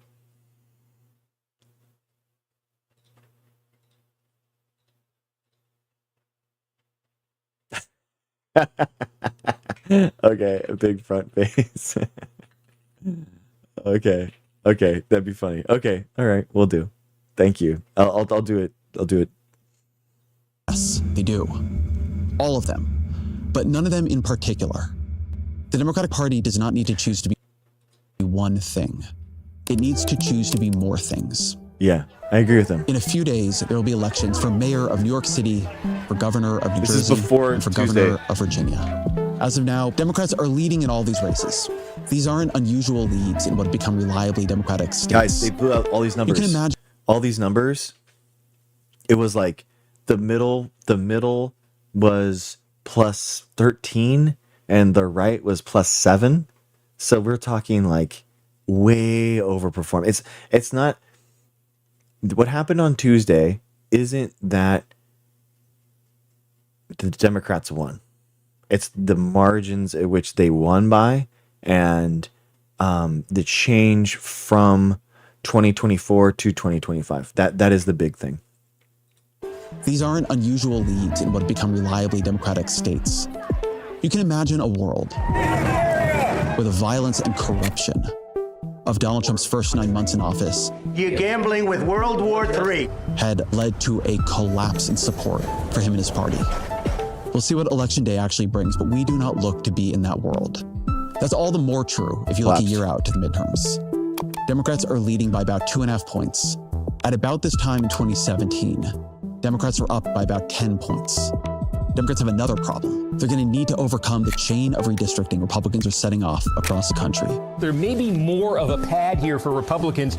And the Senate is even harder for Democrats. Oh my God. Yeah, guys. The Senate's a big thing. Senate, I mean, that it's nice to have the House. It's nice to have one of them. So then you can't just have limitless bills going through. But the Senate is really what you would want to have if you could have one, because then you could stop Supreme Court nominations. So that's the one to have. But the House is nice. And in theory, the House has impeachments that the Senate doesn't have. That's the impeachment starts at the House. But again, it's kind of not that big of a difference going forward. They will need to flip 4 seats in the 2026 midterms to win back the Senate. 4 seats is pretty hard. Winning in Maine and North Carolina, no easy task. And then winning at least 2 seats in states that Donald Trump won by 10 points or more. The map for Democrats wasn't always this daunting. Go back to 2010, and 10 of those states had Democratic senators. Today, none of them do. Most of those states seem barely in reach for Democrats. There's no arguing with this fact. The number of places in which the Democratic Party is competitive has shrunk. Yep. In American politics, power is not decided by a popular vote. In the Electoral College, in the House of Representatives, and particularly in the Senate, it is apportioned by place. This is the problem for Democrats. They don't just need to win more people. They need to win more places. Yeah, Ali, that exactly. This is before that, and he's going through the thing that we just talked about. So he's right, and we're talking about that. I think it still holds true. It's a little late. Oh, good to see you, man. Yeah, let's talk soon. Good to see you, Elfax. Thanks, man. Love you too, man. Thanks, bro. Appreciate you. Yeah, I want to talk to you, to hang out with you and your brother soon, man. I'll have to play some video games again. Yeah, dude. And that requires a different kind of thinking. If Zoran Mamdani wins the New York City mayor's race, and Rob Sand wins the Iowa governor's race next year, the Democratic and Republican parties don't solve enough problems to deserve their little shared monopoly. Did the Democratic Party... Yes, cruising life. Exactly. Talk about the economy, how it's being rigged for billionaires and 7 companies and not for you. That it's such a big... you just hammer that home. If they remove the filibuster from the Senate, would that benefit the Democrat or the Republican? It would benefit the majority more. Whoever has the majority, because then the minority can't block you. That's the big thing. It artificially raises the bar to 60%, to 60 seats that you need, 60 votes instead of 50. He just moved left or right. Neither. It got bigger. It found a way to represent more kinds of people in more kinds of places. That is a spirit it needs to embrace. Not moderation, not progressivism, but in the classic political sense of the term, representation. Yeah. In 1962, Bernard Crick published this strange little book called In Defense of Politics. Politics for Crick is something precious and specific. It, quote, arises from accepting the fact of the simultaneous existence of different groups, hence different interests and different traditions, within a territorial unit under common rule. I know that's a mouthful, but that's... Guys, in leftist politics, this is called... We have a term for this in lefty politics, too. I mean, it's not just like a liberal concept, though. Anyone think what I'm thinking about? Class blank. Class blank.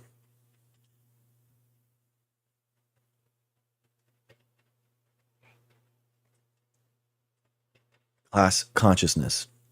The idea that people will that come together, like the poor and working class people can come together as a front or as a working group against the billionaire class, right?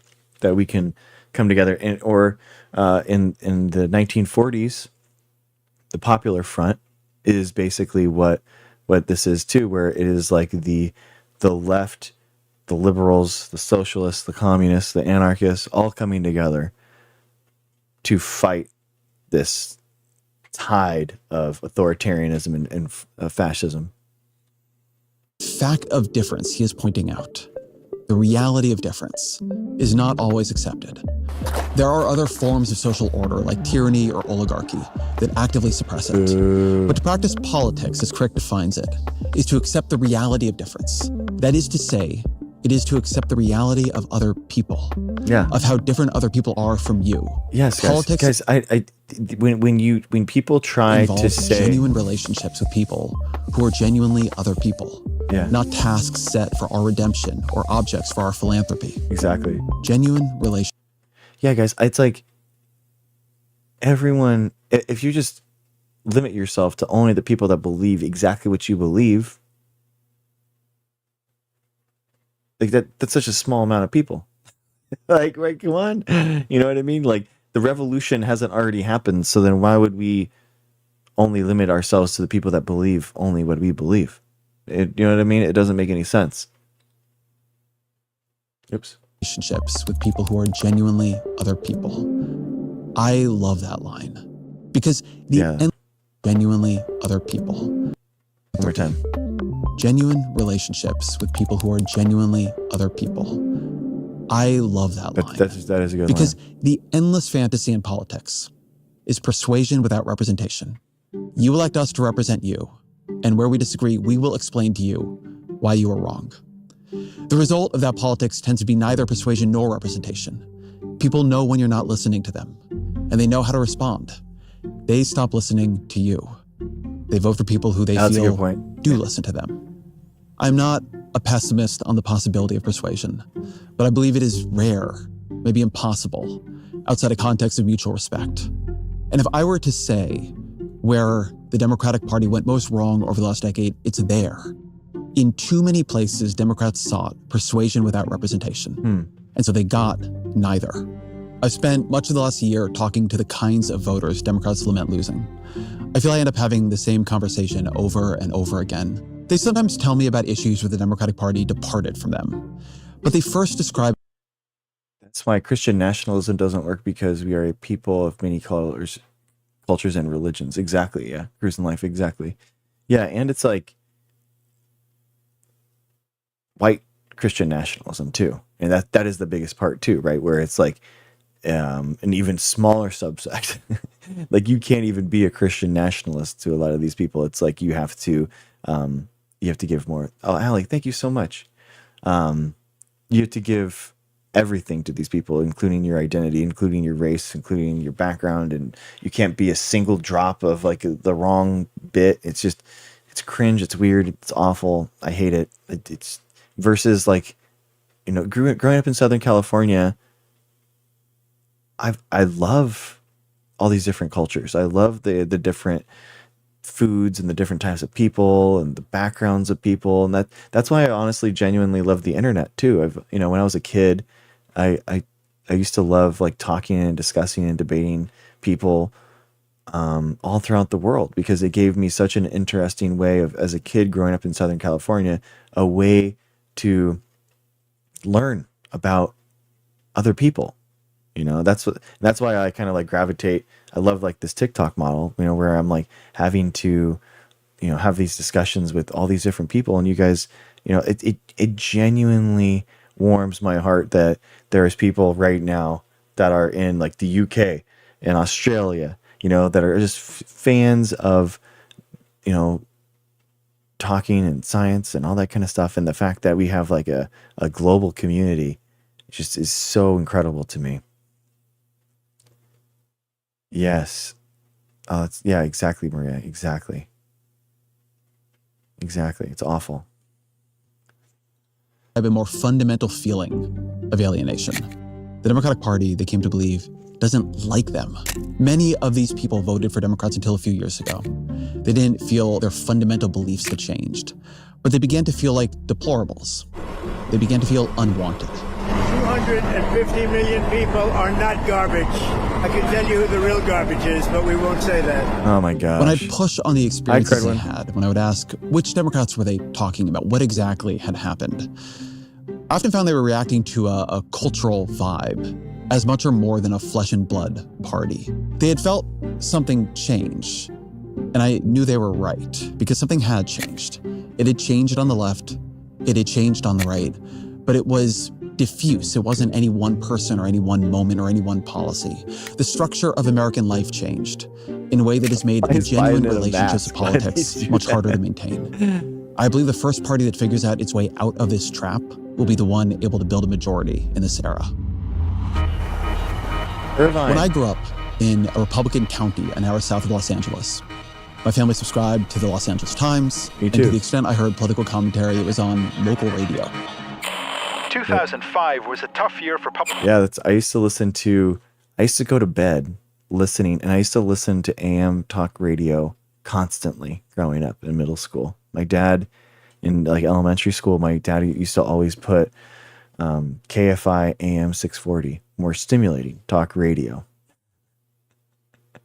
It was, I used to constantly listening to that. And there were a lot of Republicans on there, and and Rush Limbaugh too. I used to listen to that all the time. I used to ask my dad, why do you listen to it so much? And he was like, to listen to what the other side thinks about. Yeah, exactly, Sarah. Yeah, it really was. And I get it now. I get it now. It's one of the reasons why I feel like it's so interesting, because there is this idea of like, you can't platform ideas or platform people, right? Because you don't want to give them an opportunity to sway people. And I get that. But at the same time, I guess for me, I feel so inoculated against it, like it being, because during COVID era, the 2020, 2021, I was like steeped into anti-vax communities and discords and all that kind of stuff. And I never became anti-vax myself, It's interesting to me. I guess I've been in as an other in enemy camps so often that I've constantly inoculated myself with that thinking. I don't know what it is. I don't know what it is about it. I don't know what it is. Anyway. California state and local taxes are. Good afternoon, Senator McClintock. Good afternoon, Senator Steinberg.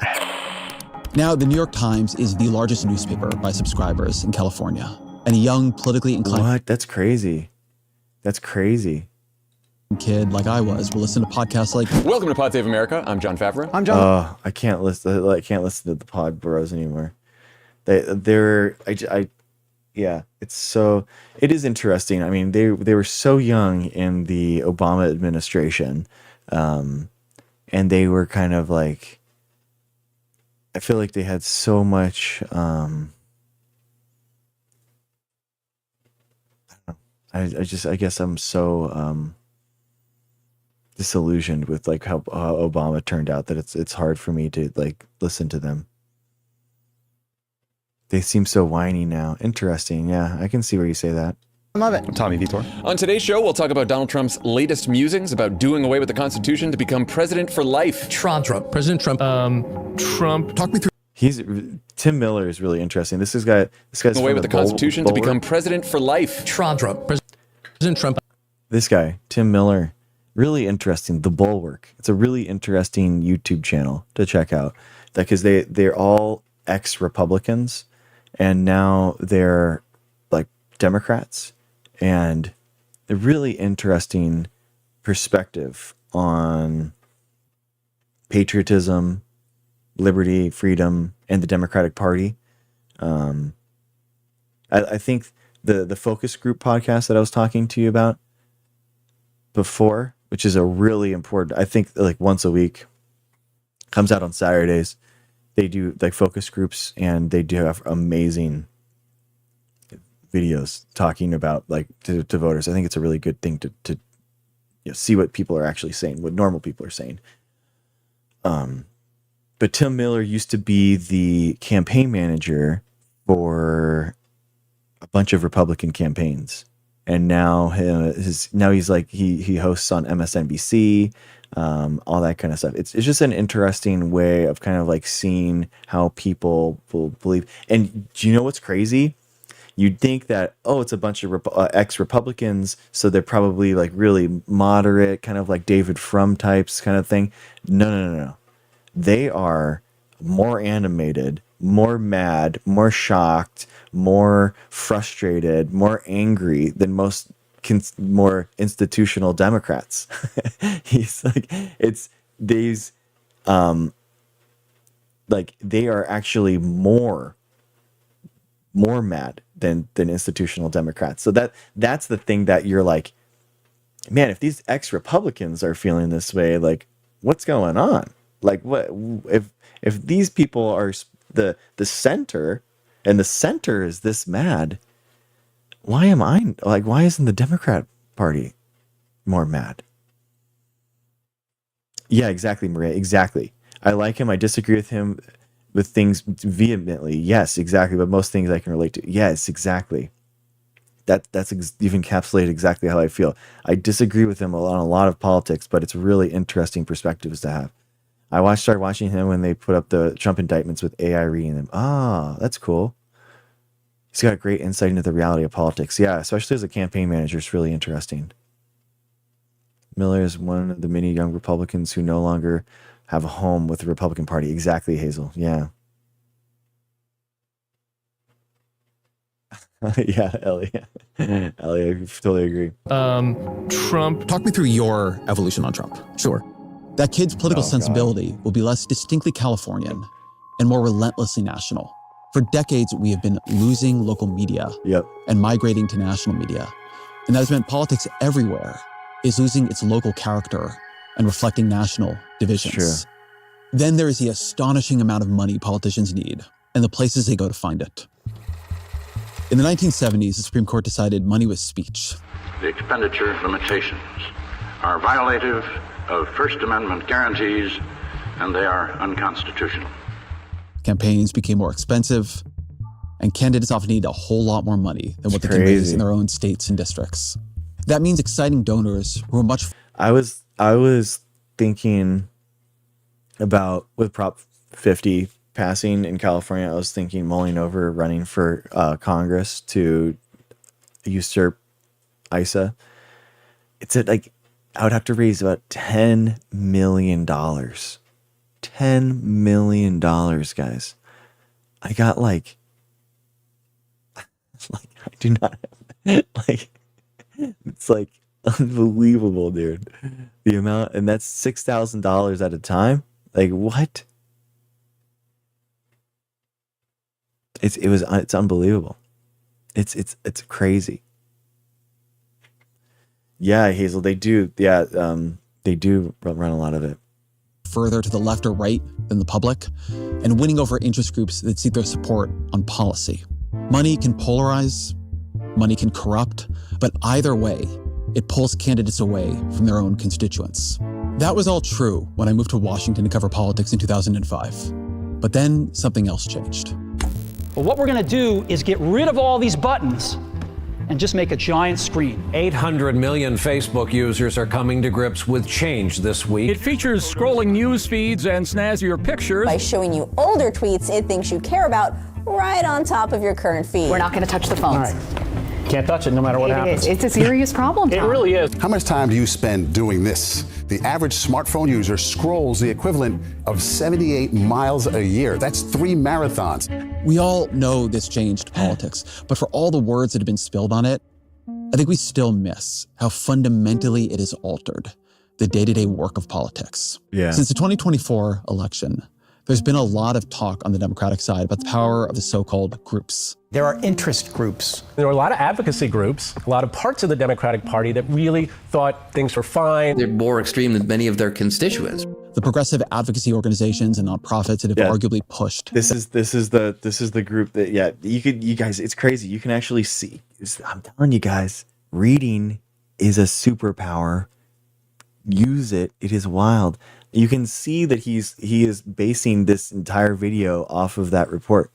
You can tell he has outlined the important parts of that report that they read, and now he's making this thing based off of it.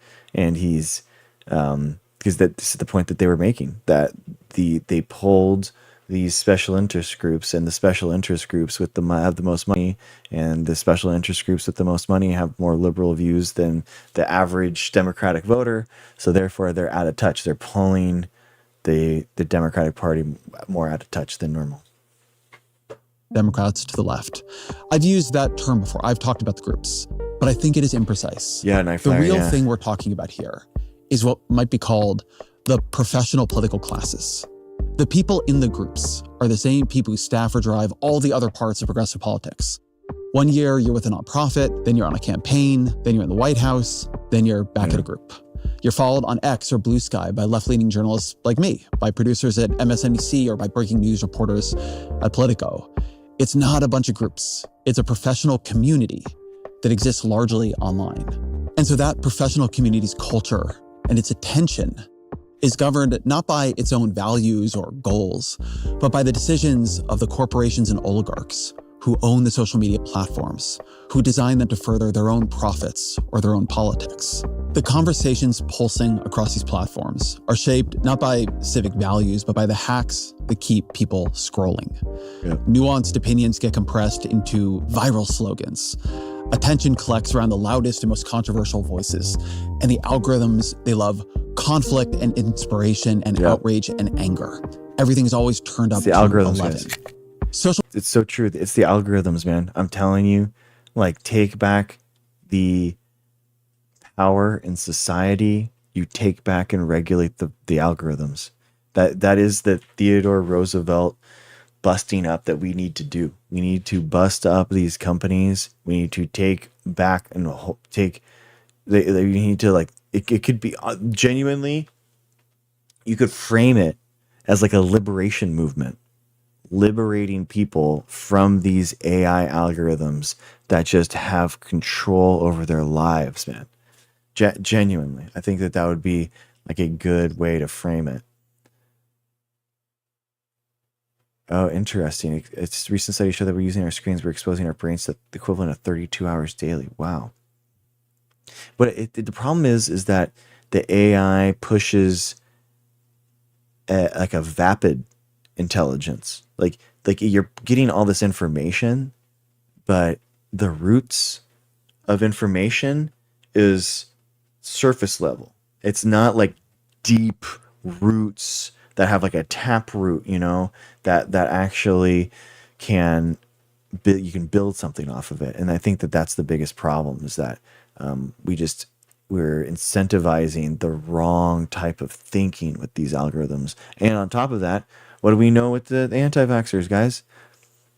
It's all conspiratorial. So, interesting. Cruising life. Yeah. I mean, the Google lawsuit, right? Where because Google has a monopoly on the internet in a weird way, because the DNS servers are all run through them. So, it's very, very weird, but also honestly a very good judge that kind of understood the intricacies of how the internet worked. We have to root deeper and farther apart. Yeah, I could see that. Social media has thrown everyone involved at every level of politics, in every place, into the same algorithmic Thunderdome. Yeah. It collapsed distance and profession and time, because no matter where we are or when we are, we can always be online together. We always know what our most online peers are thinking. They come to set the culture of their respective political classes, and there is nothing that most of us fear, like being out of step with our peers. Exactly. This has affected the Democratic and Republican parties in different ways. Let me start with the Democrats. So, From 2012, dude, I think that Ezra's right on right here. He's so true. He's completely correct here. I feel like it is a weird like fear of missing out kind of thing, you know, like you're checking to make sure that you haven't found that you're not missing anything. Oh, cool.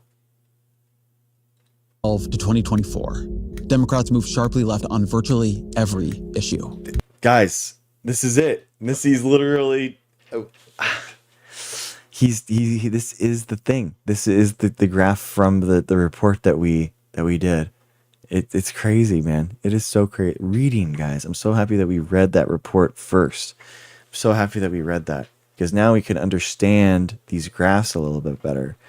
I'm interested to see Mike Intention, how he deals with it and talks about it. Just to be clear, my point was, I don't think that the Democrats' most hated policies are theirs. They're not espousing abolishing prison. They're not espousing abolishing the police, but that is the most hated Democratic policies.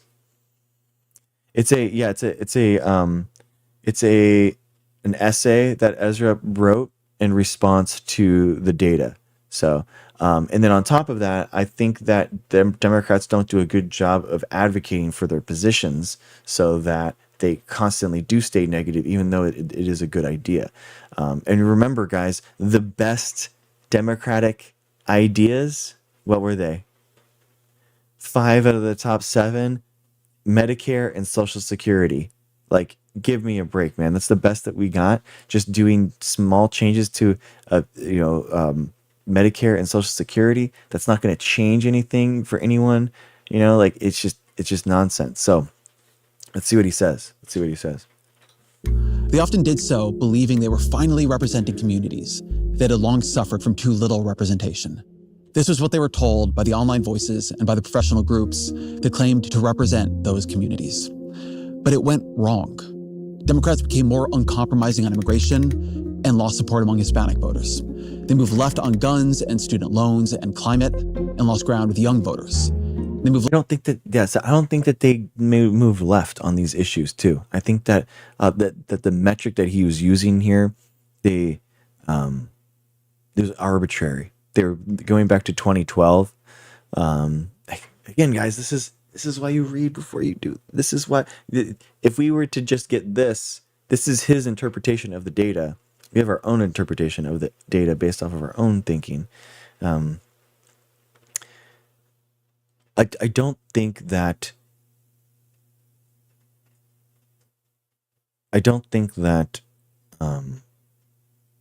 they moved left significantly on these issues. So why, the question then is, why are we losing these people? And I think it's because we didn't make any actual impact in their lives, right? I think that's the problem. Is that they weren't impacted positively by the Democratic Party, so they left them, not because they moved too left, right? I think that's the distinction that I think Ezra's missing here. Left on race and lost ground with black voters. They moved left on education and lost ground with Asian American voters. They moved left on economics and lost ground with working class voters. The only major group where Democrats saw improvement across that whole 12-year period was college-educated white voters. Okay, that's right. Never. If you judged Democratic politics expressively by what it was saying, it stood in solidarity with the struggling and the marginalized as never before. If you judged it consequentially, it was breaking faith with those it had vowed to represent and protect. Online politics is expressive. You need to say what will win favor with the highly online voices that dominate your side of the algorithm. Offline, you need to win elections. I sued EPA, and I'll take. I think he's making a really interesting point here. I think that his analysis is linking together the report with a grand theory that he has of how the algorithms are actually pushing this stuff, and I do think that is an interesting point that I didn't think about. I don't I guess my counter theory to his theory is that the same algorithms that he thinks is making people push left isn't actually being pushed left at all. Is that they are getting people's into a conspiratorial world and a conspiratorial mindset, and they're being pushed away, not because of actual policies that the Democrats have, but because of misinformation and disinformation and conspiracies that the Democrats aren't addressing. So I think that that's where Ezra's analysis is missing here. Democrats aren't capable right now of addressing the fake reality that they are getting fought in, and the real reality that they are also fighting in at the same time. Dead aim at a cap and trade bill. Because it's bad for West Virginia. Yes, that was Manchin shooting the cap and trade bill the Democrats have been trying to pass with a rifle. But Manchin, 12 years later, was the key vote to pass the Inflation Reduction Act, the single largest green energy investment in American history. It's huge. This is a great day because this is a balanced bill. Expressively, to progressives, Manchin was just a constant irritant. Consequently, huge. He was the Democrats' most remarkable overperformer. Yeah. He made their majority possible by winning elections no Democrat should have been able to win. Exactly. In a state that the president and guys, Manchin won West Virginia that Trump won by 30 points. It was the most Trump performed in any state, and he actually won it in that state. It's honestly wild that he was able to do that. previous election won by 42 points. 42 points, not 30. 42 points. I mean, that is amazing. Like, you know, I mean, I don't agree with Manchin politically at all, but like, man, it was important to have him for the Biden administration to pass that stuff. Opposite party wins. Never happened. Never happened. The most important question the party needed to be asking in that era was, where do they find more Joe Manchins? How do they make more Joe Manchins possible? But today's Democratic Party, particularly its online culture, has taken forms of disagreement and difference it once held inside its tent and pushed them outside. West Virginia's most prominent Democrat changed his registration to independent today. There are very fewer and fewer people like you in the Senate. I mean, is that... Well, my colleagues would say, thank God. Yes, they would, including some in your former party. Oh, many in my former party.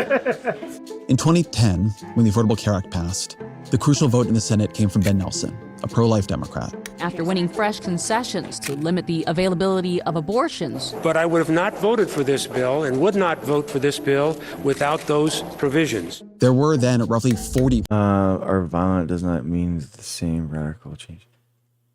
He wasn't shooting it as, I don't think that he was suggesting like political violence. It was like it was a performative thing, like you were saying. Maybe I'm not understanding what you're saying.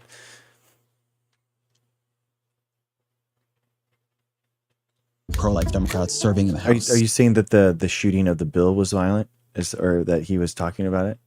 Yeah. Sorry, Maria. Yeah, I understand. Crafting compromises across these disagreements was hard, but Democrats were able to pass Obamacare, which expanded reproductive health coverage and remains the greatest Democratic policy accomplishment of the 21st century. We are done. That same Democratic Party, with all of its internal disagreements, it had the votes to confirm Supreme Court justices who would, and did in their time, protect Roe. I've been in a debate recently about whether Democrats should run pro-life candidates in red states in much the way that Republicans run pro-choice candidates like Susan Collins and Larry Hogan in blue states. And I think I was...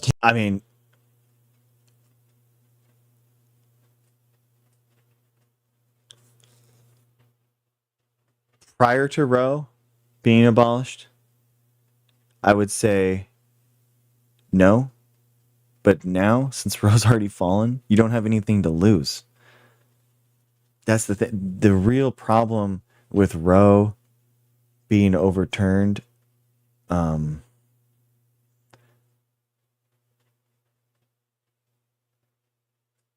is that they could be banned at the federal level, like a federal ban.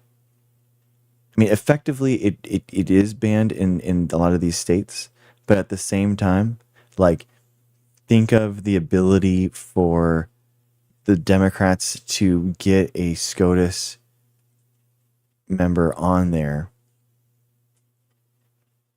that would reaffirm a Roe-like position. Would that be worth having a senator that is pro-life? You know, they might vote for a SCOTUS nominee that is pro-choice, even though they are pro-life. Do you know what I mean? I see there is an opportunity to reinvigorate the Equal Rights Act. Yes, there's also the constitutional amendment for women's rights. That never got through. It's crazy. You know, it's crazy. Yeah. So both of those need to be passed. Taken aback to hear people say in response to this argument that I just wanted to throw reproductive rights overboard. So I want to say this clearly. No, I don't. I thought past episodes I've done on abortion, episodes I've done in the context of what my own family has been through, should have shown that. But what I want is a Democratic Party big enough and strong enough to protect reproductive rights. And I feel our politics on this have failed, because they have failed.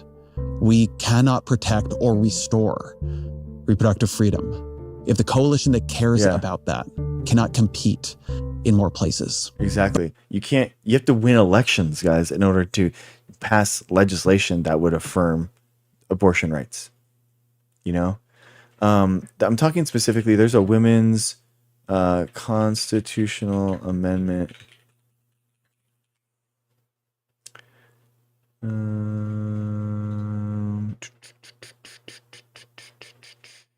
There was one.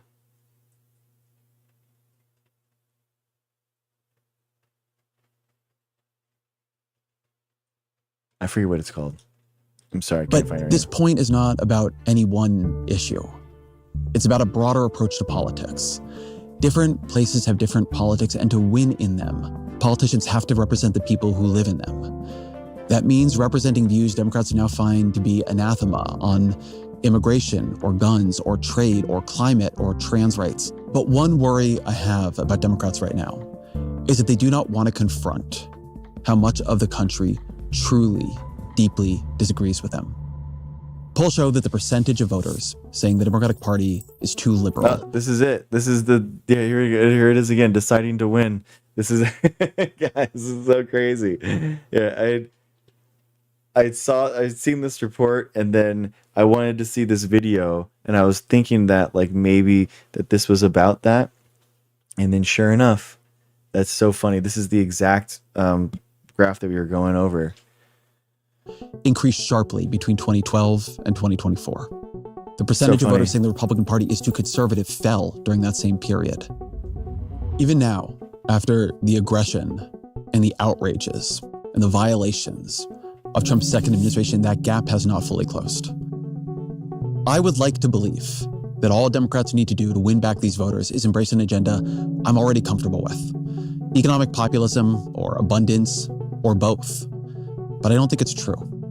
A study by the Center for Working Class Politics found that in key Rust Belt states, when you attached the Democratic label to a candidate running on an economic populist platform, that candidate lost 11 to 16 points in support. It's toxic, guys. That's how Sherrod Brown, once one of the strongest economic populists in the party, lost his Ohio Senate seat to a Republican car dealer who had to settle more than a dozen lawsuits for wage theft. Jeez. It's wild. Jared Golden is a Democrat from Maine. In 2024, he edged out a victory in a district Donald Trump won by nearly 10 points. Working with Republicans to secure the border and standing with law enforcement against defunding the police. I'm Jared Golden, and I approve this message because you deserve a congressman as independent as you. No other Democrat in Congress, not one, has survived in such a pro-Trump district. He is declaring victory, admitting it was his toughest election yet. Now, in what strikes me as an absolutely insane turn of events, Golden is facing a primary challenge. Golden even said he was okay with Donald Trump becoming president again. Instead of learning from Democrats like Golden, Democrats who are successfully representing voters who are otherwise moving towards Donald Trump, some progressives want to purge him. Because we can do better than bad and worse. I don't think the Democratic Party should just move right. It is good, in my view, that AOC and Zohran Mamdani run as Democrats, and that Bernie Sanders has become a leader in the Democratic Party. It is good that you can be an out-and-out Democratic socialist in today's Democratic Party. But what happened over the past 15 years is the Democratic Party made room on its left and closed down on its right.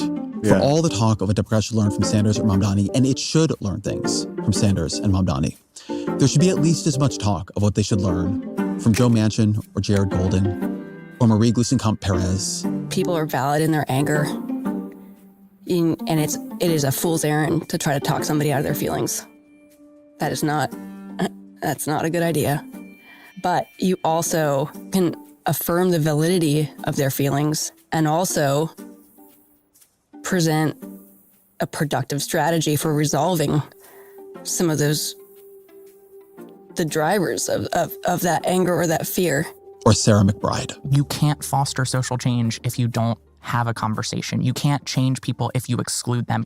And I will just say, you can't have absolutism on the left or the right without authoritarianism.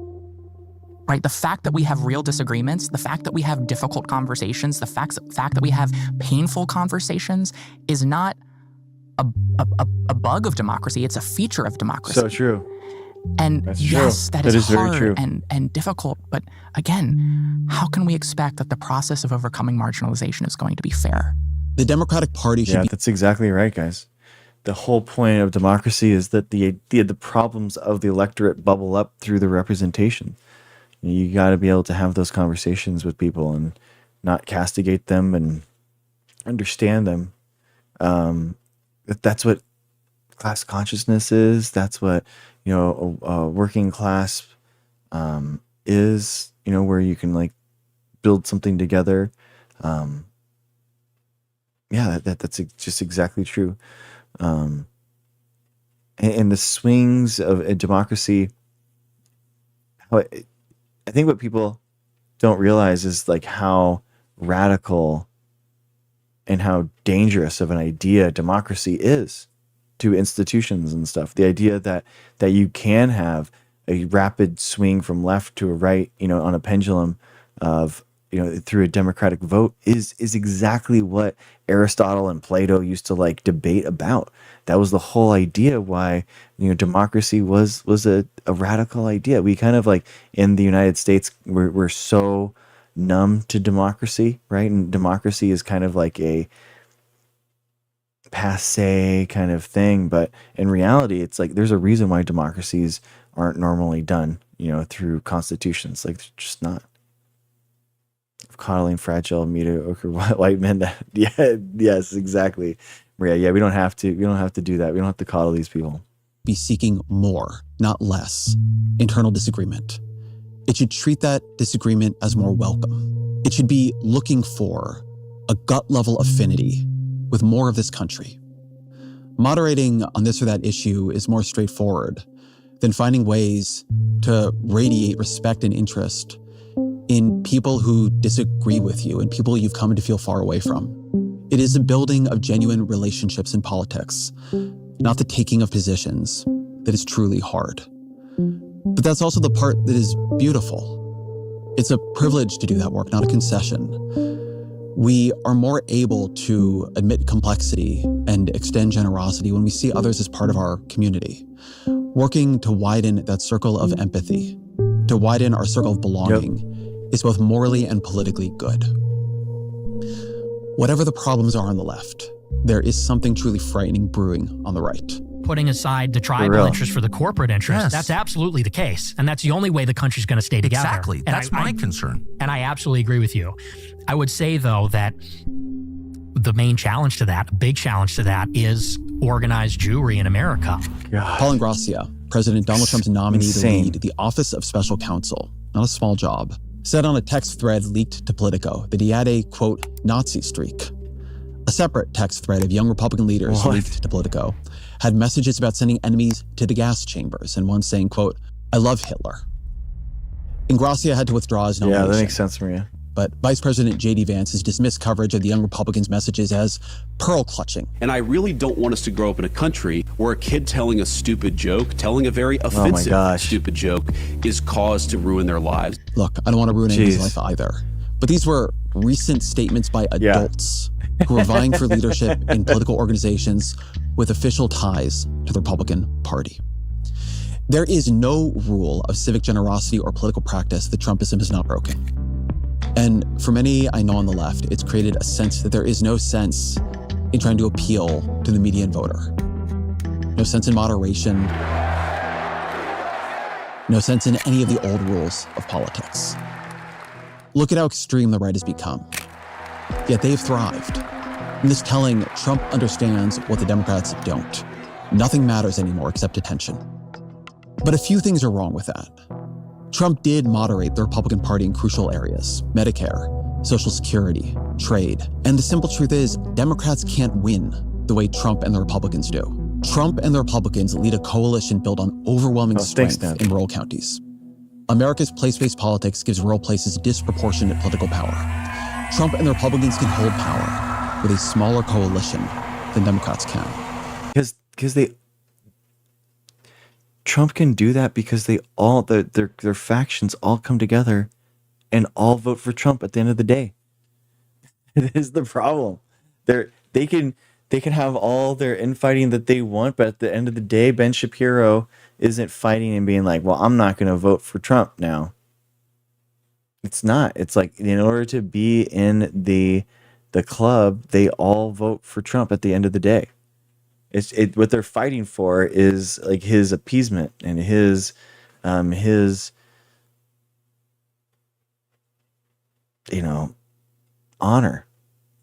The Democrats, we really do have people that don't vote for the Democrat, that don't see a difference between Kamala Harris and Trump because they're both capitalists.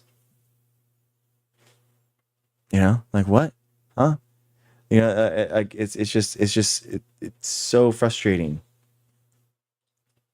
And then there's this. Democrats shouldn't want to win the way Republicans do. This country could break. The abyss is dark and it is deep, and America, like other countries, has fallen. Exactly, Maria. Yeah, I feel like voting is like the bare minimum. Like that is the start of your civics journey. I feel like lack of education, FOMO, and refusal to accept the fact that they truly aren't special. Yeah, very true. 5 minutes. Fallen into it before and can again. I see the simple fact of a free and fair politics as much more of an achievement, something much more precious and difficult to preserve. I no longer take it or the habits of citizenship or politics that preserve it for granted. We cannot trust that providence or some innate American exceptionalism protects us from calamity. It doesn't. Yeah. Over the past year, I have found myself obsessively reading histories of liberalism, looking for something, even though I didn't know exactly what. Illiberalism is winning right now. But there's nothing unusual about that. By modern standards, virtually every past society was illiberal. True.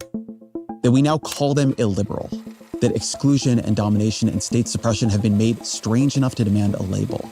That is the unlikely achievement. But how did liberalism do it? For most of my life, when I called myself a liberal, I meant basically someone who believed in universal health care and the right to form a union and racial equality and social security. But in its oldest forms, liberalism was built on a virtue that we rarely talk about today. To the ancient Romans, being free required more than a republican constitution. It also required citizens who practiced liberalitas, which referred to a noble and generous way of thinking and acting towards one's fellow citizens. The word liberalitas became liberality. Liberality proposed, it demanded a different way of relating across disagreement and division. It flowered into religious tolerance when that idea was truly radical. It built towards liberalism's great insight, liberalism's first idea, Conflict of interests and beliefs was, to the liberal mind, inescapable. Yeah. If tamed and turned to competition in a stable political order, conflict could nevertheless bear fruit as argument, experiment, and exchange. Today, finding ways to turn our disagreements. Yeah, I always think about like liberalism and the fact that like I feel like science is inherently liberal. You know, like in the disagreement, the exactly what he's talking about here.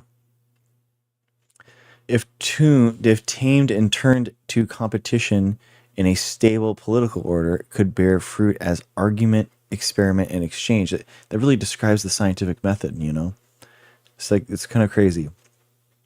That's why you see, I think, like Lysenkoism with, you know, illiberalism with Stalin, right? Where you didn't have that experimentation and exchange, and you didn't have anyone that could make an argument against it, you know? And exchange. Today, finding ways to turn our disagreements into exchange, into something fruitful rather than something destructive, seems almost fanciful. I saw a poll a few weeks ago that struck me. It asked Americans what they thought the top problem. Oh, nice. Allie, that's amazing that you voted for the first time. That's incredible. That's awesome. You are awesome. What do you think is the most important problem facing the country today? Facing the country was. Number one was the economy. That was what I expected. But number two wasn't immigration or inflation or democracy or even Donald Trump. It was political division. In that same poll, 64% of the country said they think we're too divided to solve our problems anymore. They're not wrong. Right now, the project of America feels to many impossible. And not just on the left. I hear it every time J.D. Vance or Stephen Miller speaks. I hear it when Trump says... But they're like, I hate these people and they are awful and I never want to deal with these vile vermin ever again. And it's like, it's so frustrating that it's on the Democrats to be like, it's okay. You know, how we have to go a mile and they can't even go an inch, you know? I hate my opponent. Yeah, exactly. And I don't want the best for them. I'm sorry. When I hear that, I hear something scary. But I also hear an opening, an opportunity. I keep coming back to something Crick writes. The moral consensus of a free state is not something mysteriously prior to or above politics. It is the activity, the civilizing activity of politics itself. Something to be valued almost as a pearl beyond price. In America, for all our sins, our injustice, our oppression. Yeah, exactly. A freer state emerged through the practice of politics. It did not do so painlessly. It did not do so bloodlessly. But it did happen. And for a time, it gave us confidence in ourselves and in our system. It showed what could emerge from genuine relationships between people who are genuinely other people. And I think it still could again. That was really good. That was awesome. That was awesome, guys. Well, it's been a really fun ride. Thank you guys so much. I'm going to go through the shout outs one more time. Sorry, Ellie. I'm going to go to bed.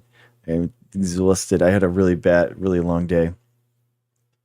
Allie, thank you so much for all the top gifter of the day. Thank you so much. That was Ezra Klein, the Ezra Klein show. Put out an essay in regards to a report that we just read over the last 3 days. Oh, awesome, Maria. Well, I'm sorry that you're dealing with insomnia, but Allie, thank you so much. Night Flyer, Helen, Charity, Jessica Black, Brianka, Maria, thank you so much. Cher, Helen, Marshmallow, Allie, Ducray, Bare Necessity, Charity. Guys, check out our new merch. Whoops. Check out our new merch, guys. Check out my TikTok shop. Boom. This is the new Mava merch. Boom. And mugs, everything. Get some. Tell me how it is. Let me know how it is. Thank you guys. I love you guys too. Thank you so much. Today was a fun stream. Just hitting 4 hours. Easy work. Thank you, Hazel. Appreciate you.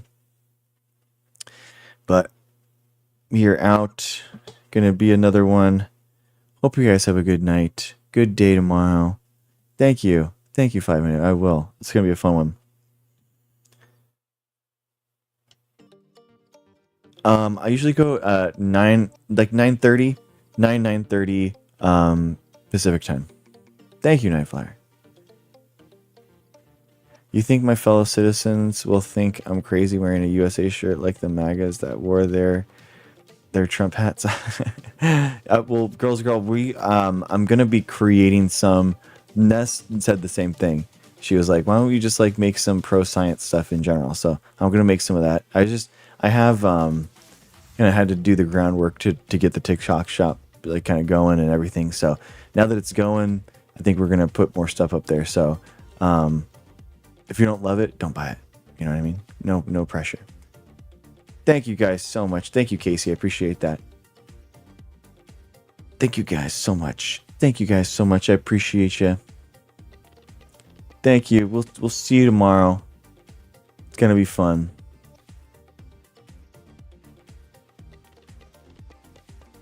See you guys.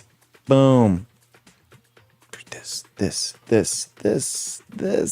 it is. Bye. Oh, nice, Maria. There you go. That makes sense, Maria. See ya. Have a good one.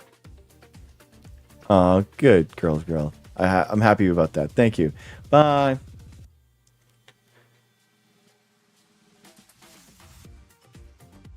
Thank you. See you later.